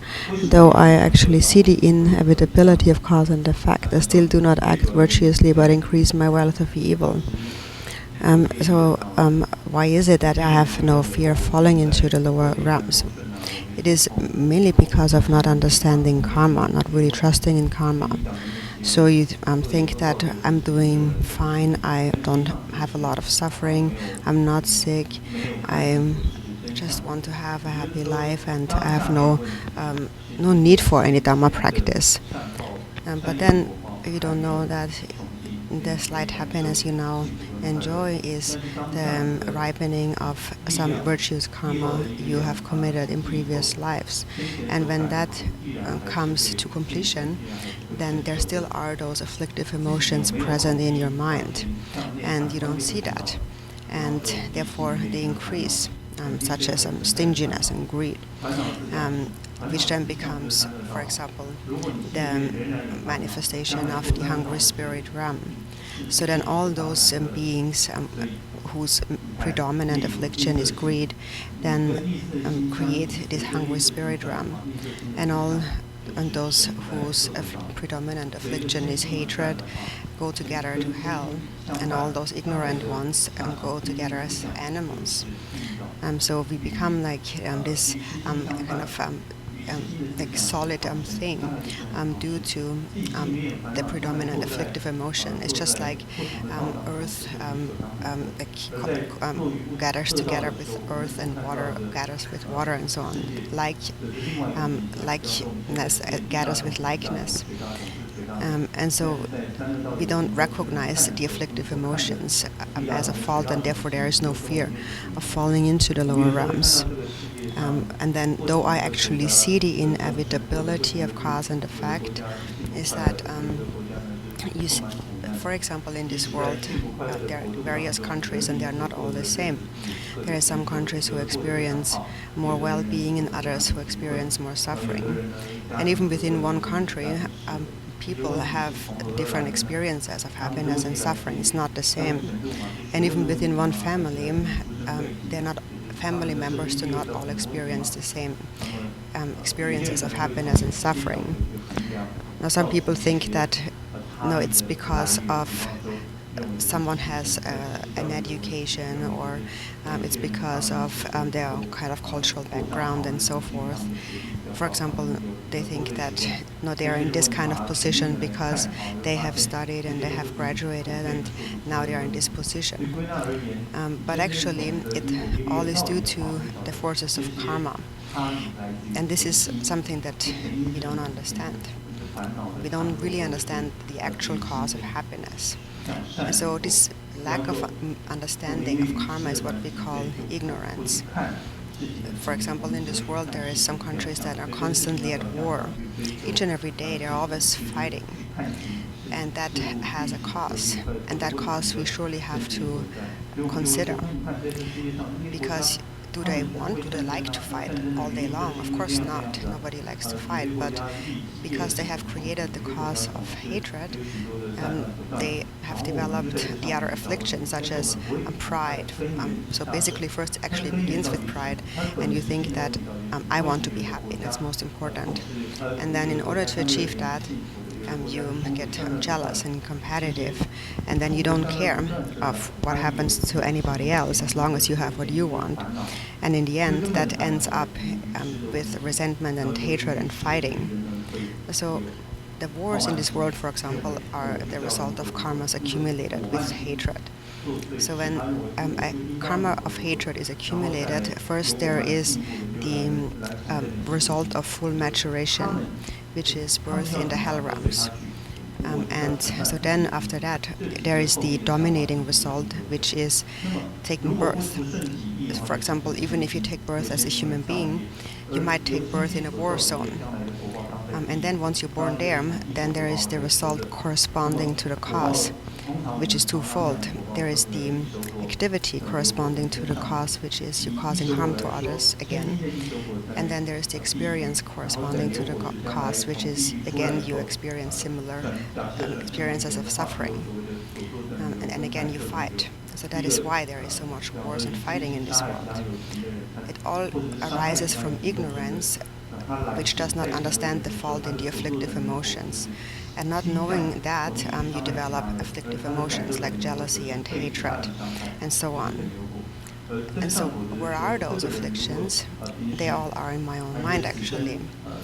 So, either I don't trust in karma or I have some doubts in it. And that is all ignorance. And so, when you look at your mind, you find that I do possess these unrestrained afflictions like hatred and jealousy that take on a life on their own. And even though I might not be suffering right now, I will be suffering with 100% certainty in the future if I allow these afflictions to remain in my mind.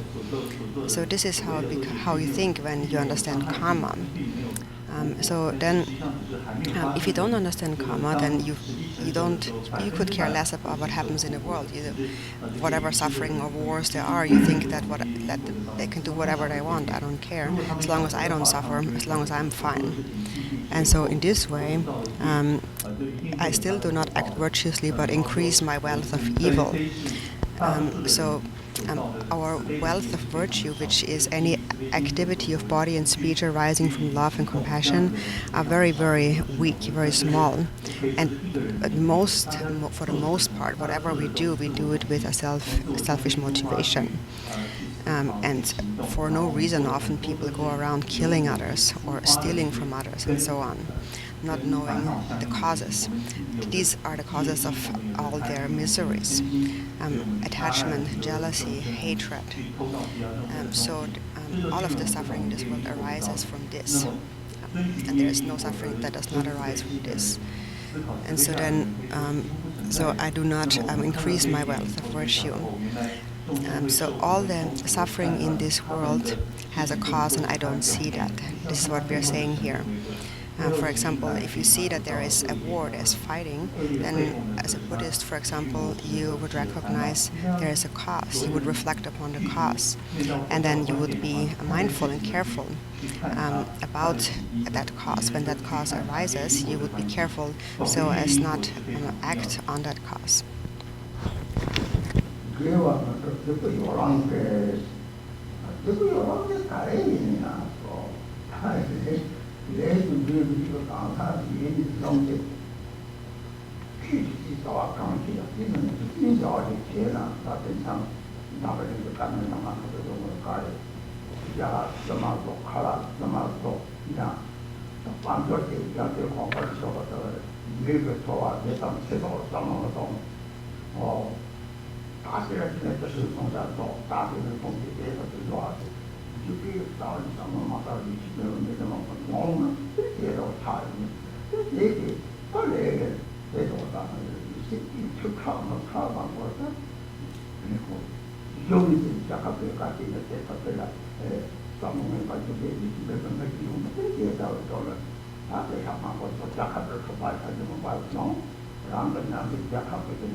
하시고 저번에 다른 주로 느낌으로 이해를 시키고 해서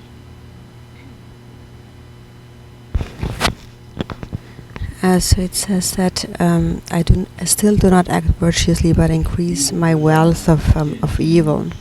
So this wealth of evil, what that really is, what is that? It comes from not understanding, not knowing karma, and then whatever you do, whether it is dharma practice or a mundane activity, and this is the root cause of all the difficulties and sufferings in this world. For example, nowadays in this world there is so much more conflict. For example, countries produce fake materials that they sell, or artificial foods, or just in order to increase their own wealth. Often government officials put a lot of misery on their people, not being concerned with their well-being and lives at all. They create nuclear bombs and weapons and so on. So this is what happens when many people who do not understand and trust in karma come together. Then if you have a country with many hundreds and thousands of people and just a handful of government officials who, for the sake of their own enrichment, develop an evil intention and lack any trust in karma, they would do anything, even destroy the lives of their own people to increase their own wealth. They have no regard for the well-being or the roads or the food, the livelihood of their own people.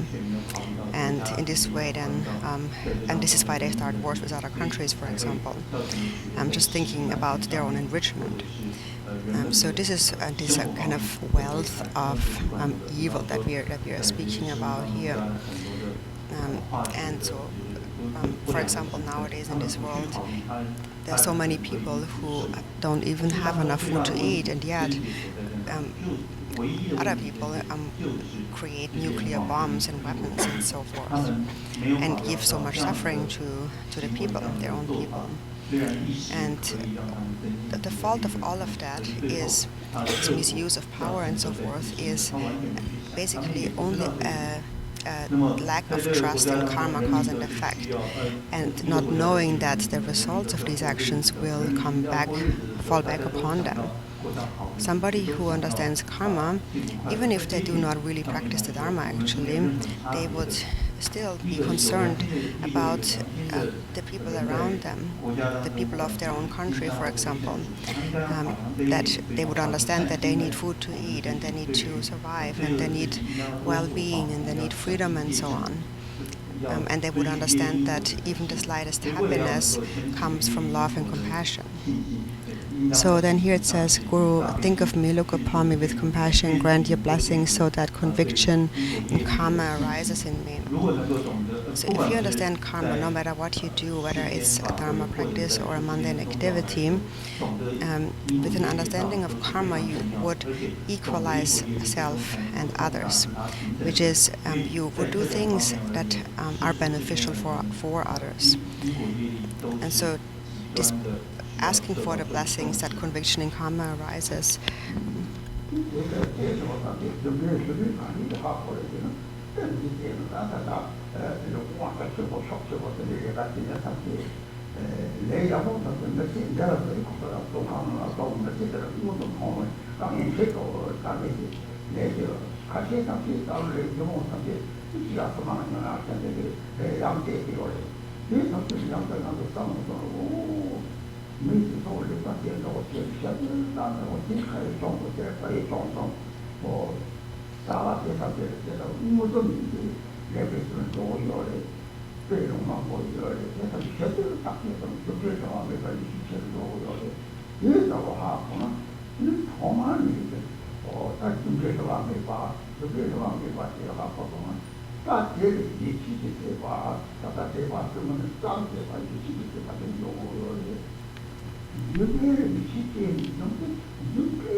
인식해가지고 사진이 있어.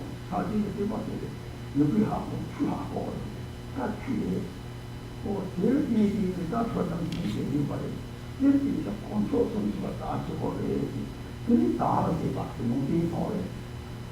추리 농기 신들이 얘기를 해봤지. 다르게 봤지. 나오는 추리 해봤지. 저게 있으면 근데 추리 농기하고 농기 해봤지. 그런 이렇게 봐. 서로 정리하고 놓고 가슴을 저렇게 타고 또 서로랑 가슴을 서로랑 타고요.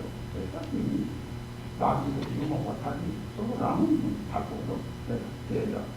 야 나랑 기타대라 된다 그러나 며칠 전에 제가 동생이 그래서 그때 가리를 가지고 하고 이게 쪽이랑 보통 난 사람과 사지에 맞거나 그래도 제가 그거를 내가 왔다만 그리고 내 시기에 다음 시점에 대봤었는지 또 내 시기에 받았으면 이 다음 대봐 근데 이렇게 대봐 이렇게 대봐 근데 다음 대봐 저기 용기하고 그거를 내가 그때 로마신도 통기되었죠 내가 시기에 왔으니까 없어 내가 시기에 왔어 또 같이 와요 이게 있지만 다 피자는 그냥 아주 세리라고요.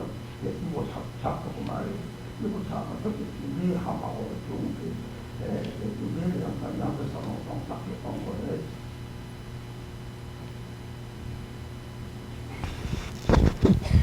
So we supplicate to grant blessings that real trust in karma arises. So this is just one line here, but it's actually extremely important. And in whatever you do, whether it is a mundane activity or dharma activity. So in whatever you do, you must clearly understand the inevitability or infallibility of cause and effect. For example, there is sometimes it ripens in this lifetime. There is those people who misuse their power and so on, who end up in prison in this life, and they actually experience real difficulty as a result. And then for others, it doesn't ripen right away, and it ripens in future lifetimes. But if you think about karma again and again, and about people's actions and what it leads to, and what is at the root of it, and if you really think about it carefully, you really will come to the conclusion that it always comes back to karma. There is no other way than to explain this than karma. And there's many examples.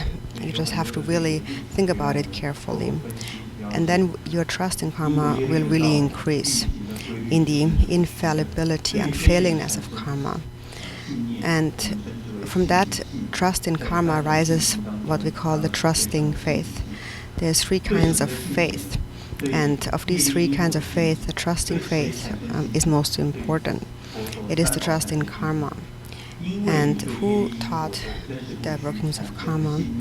The Buddha taught karma, and it's something that we can't see with our eyes, and we can't touch it with our hands. In a way, it is empty, but it is the empty interdependence of things, the interconnectedness of things, and this is what the Buddha had taught. And knowing that, we now are able to understand that, which is to understand the Dharma. So when you understand that, your faith in the three jewels increases. You understand their significance, their preciousness. They have taught us the unfailing infallibility of karma, cause and effect. So then, first arises this faith in karma, trust in karma. Then next arises a clear faith where you see the qualities of the three jewels. When you see the qualities, and inspiration arises. For example, then you feel, I really don't want to suffer. I want to become free from suffering. And this then becomes the longing faith. You longed for liberation. So you will do things to liberate yourself from self-grasping and the afflictions, to become free, to free yourself.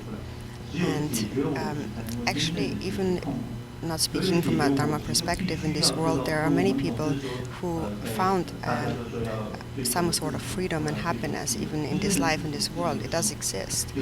And all freedom and happiness and well-being is achieved through having created the causes. So even if one doesn't attain enlightenment, at least one can create the right causes for one's own happiness by trusting in the workings of karma. So first there is the faith of trust, where you trust in karma, and then there is the longing faith, where you understand the qualities of the Buddhas. And then there is the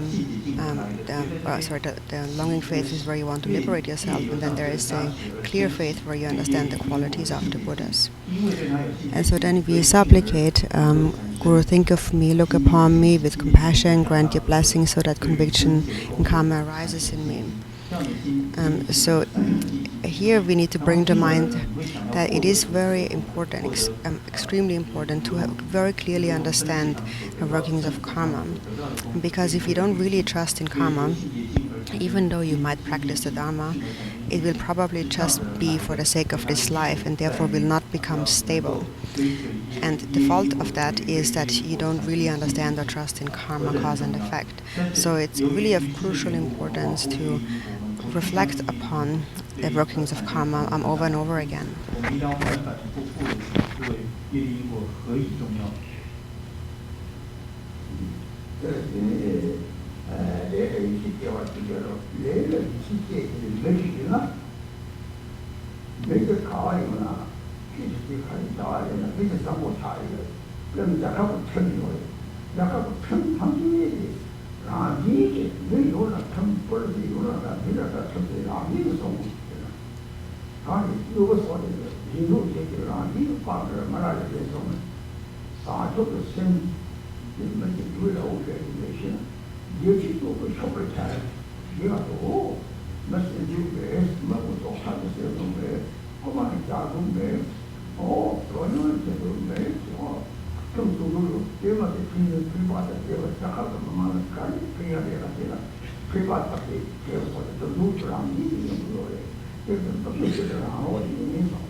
And so grant your blessings that conviction in karma arises in me.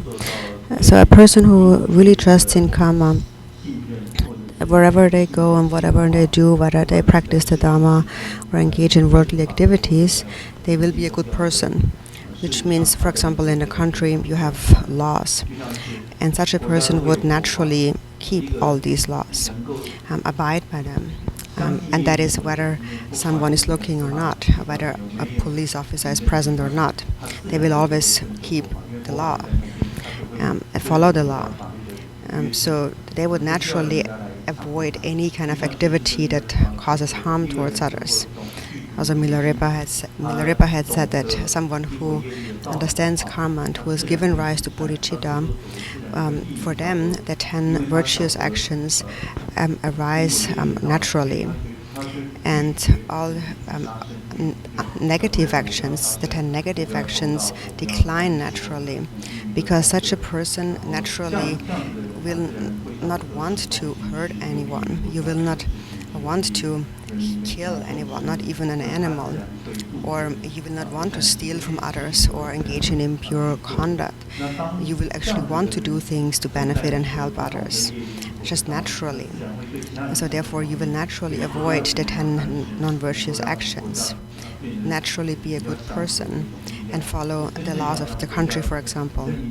And if you have such a person in the position of a government office, for example, then he will be the best servant in that office. Or if you're a person who is a householder, then you will be spending a happy life.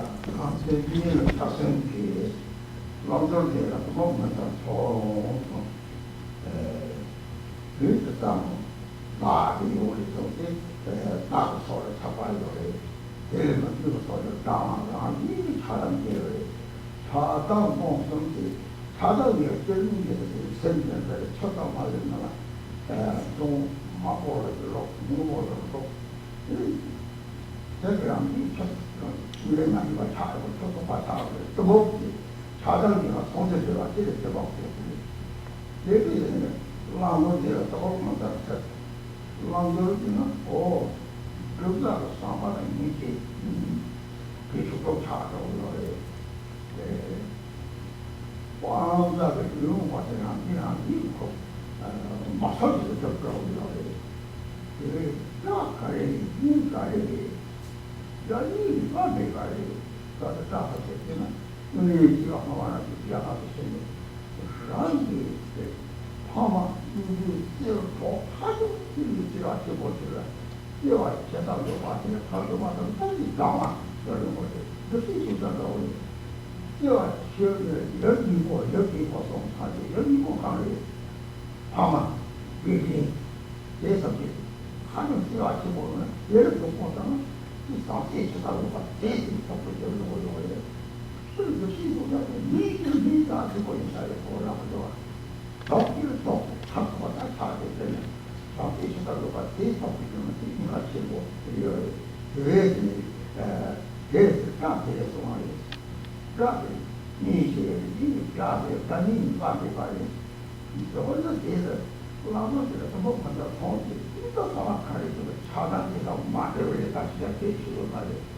일피다라고 땅이라서 보고 이런 것들이 잘은 야자 사고를 우리 자기 가가지고 세계에 내려진 소도 세면이 차단을 막아서 세계에 뭐마치 졌다 또 저도 따로 라고 내가 또 먼저 보고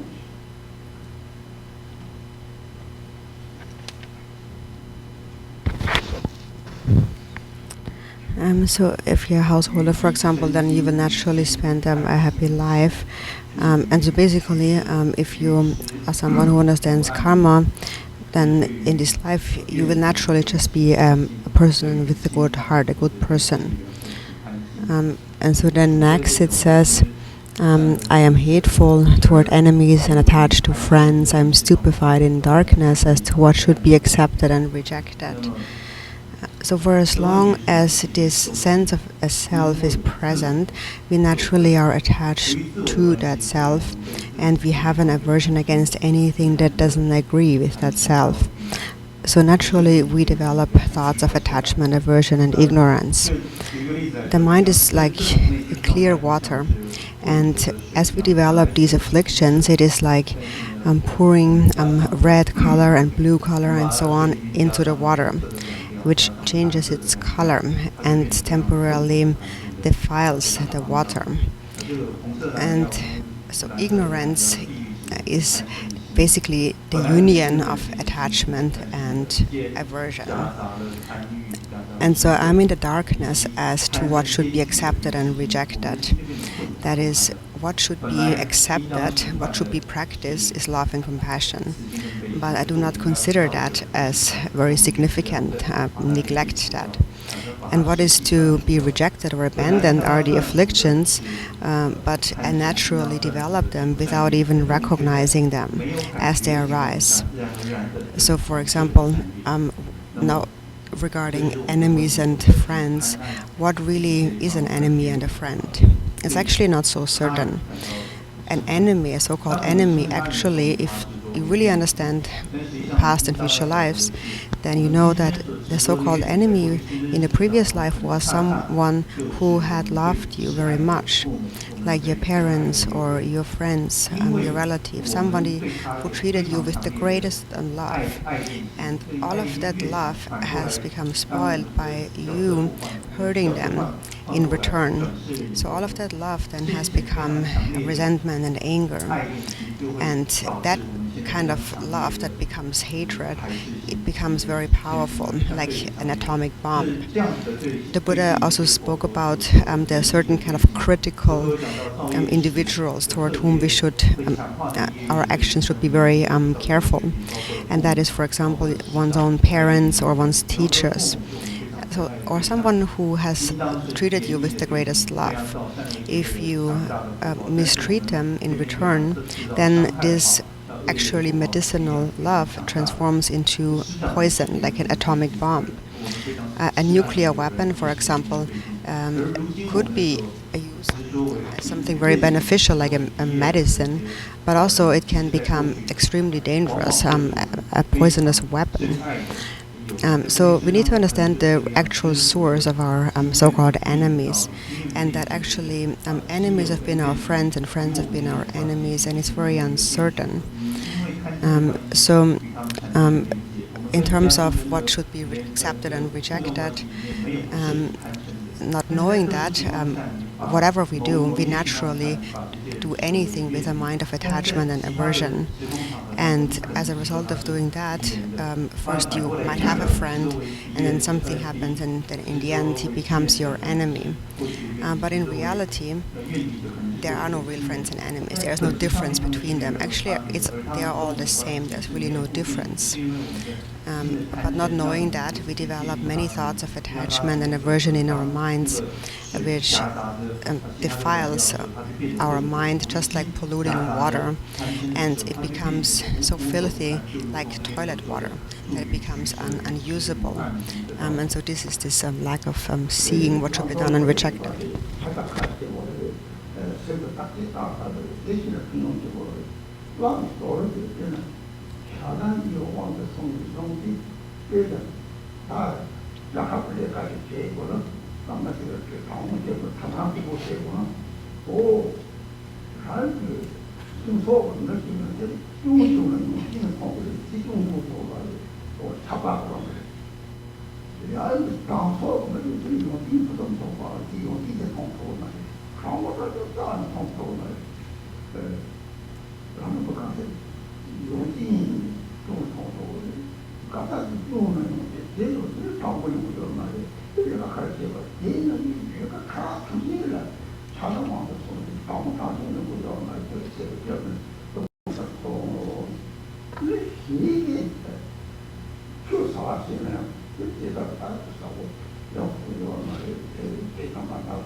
So regarding what should be accepted and what should be rejected, this is actually an extremely important, critical point that it's very important that you really take this to heart and reflect on this by applying it to your own mind. So regarding what should be accepted and rejected, when we are controlled by afflictions of attachment and aversion, for example, if one works for one's country, if one becomes like the leader of one's country and so on, then one would not engage in, one would not fulfill one's duty properly in an honest and straightforward way, because such a person who is controlled by attachment and aversion, if they have a person who is their friend that they really like, then even though that friend might have a lot of faults, they will not see those faults. They will actually see them as qualities. So they can't see the faults of someone that they like, because of their attachment to them. And then if there's another person who they don't like, they have a resentment toward, even if that person actually possesses perfect good qualities, one couldn't see those qualities at all. One would still try to pick on any of their faults. So you wouldn't be able to see the qualities of someone you don't like, and you wouldn't be able to see the faults of someone you do like. And in this way, being swayed by the afflictions in this way, subtle and coarse afflictions, whatever you do will not become honest and straightforward and beneficial. So even if you practice the Dharma, for example, it will not become authentic and a straightforward, clear Dharma practice. And as a result of that, this sort of solid, tainted Dharma practice, one encounters many difficult circumstances and obstacles and so forth. So in order for one's activities to become clear and honest and agreeable, correct activities, one must not become controlled by attachment and aversion, but abide in a state of equanimity. And equanimity is achieved by understanding that enemies and friends are uncertain. If you see it all as like an illusory play, the mind will remain very clear. And so then there is no attachment to your close ones, your dear ones.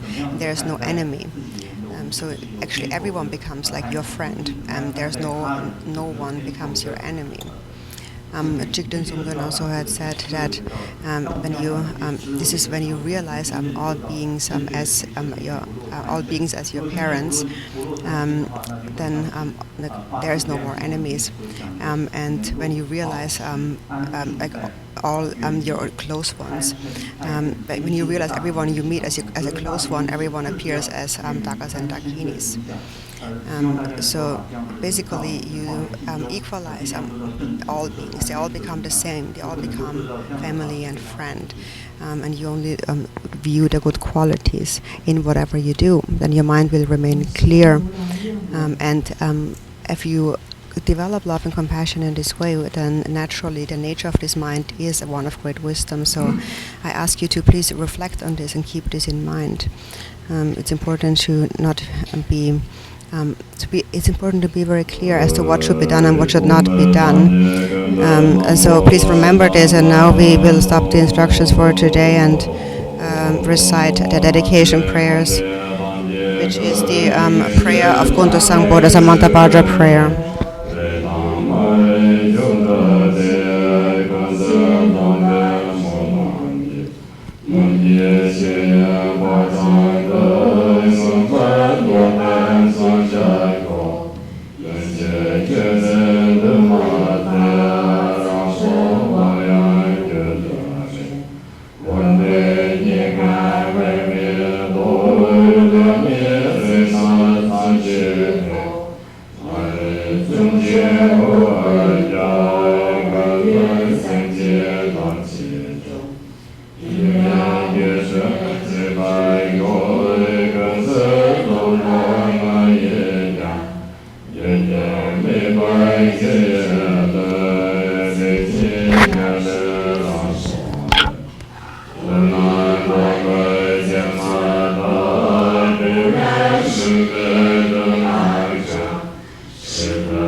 从六道中解脱，起初有情诸迷外，并觉不现于本性，是诸真灭的之王，自己我灭于乱意，混沌当中照瓦解，恐惧心事乱之家，有名自他的之身，习气见自他自增，一须产生轮回法，烦恼无故有自增，无故之业不见断，是复有情的乱境，看是十年无名苦，空解口我之愿力，一切名觉为自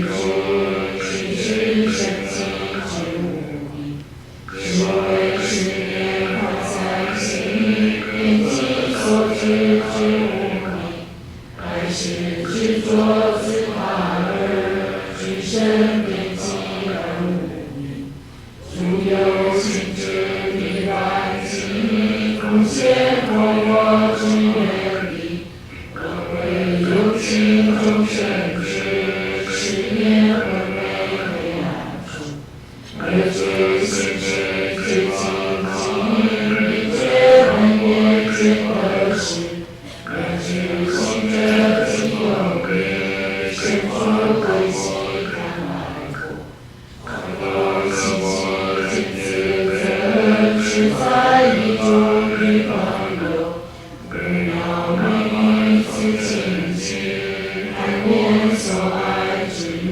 望，一本迷乱世间法，能具所具也无尽，看知多报成受事，口生看明而归道，悲受尽和尽悲惨，空解口我之愿力，爱念对爱诸有情，万语可救可取舍，离开看于不复去，心是从他自处理，并觉安受自庄严，并观常见为本身，对外境界之现象，为其恐惧心之相，常人心情感自增，指定大杀从报身，这本有报成受事，定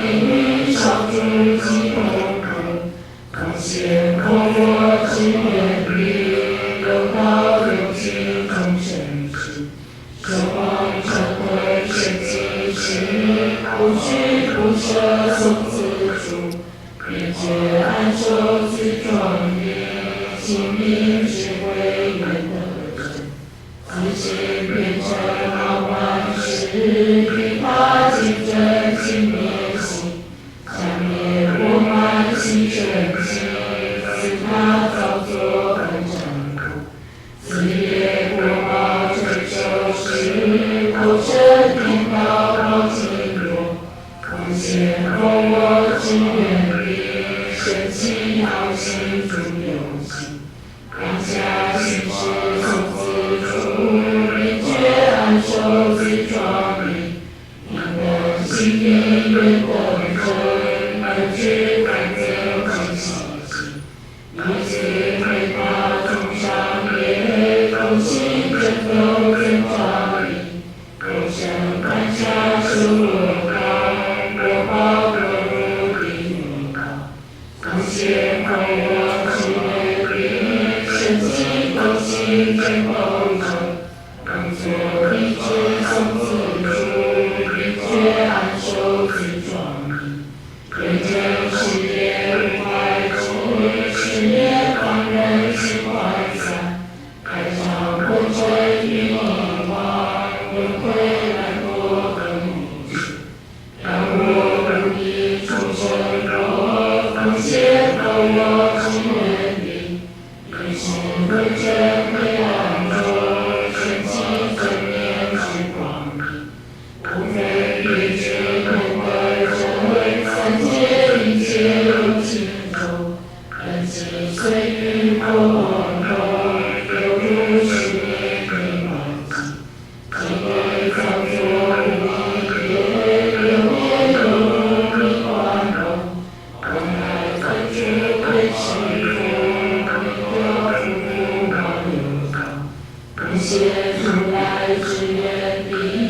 一切有情及无虑，对月见佛法界。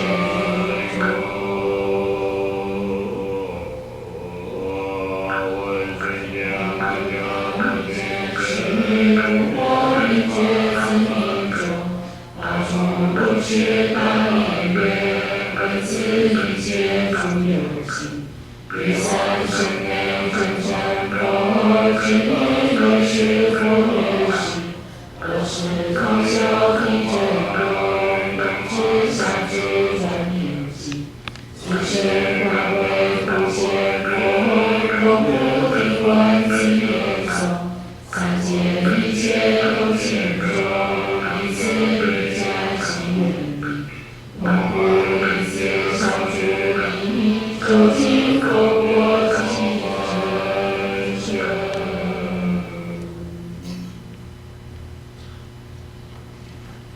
回向。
有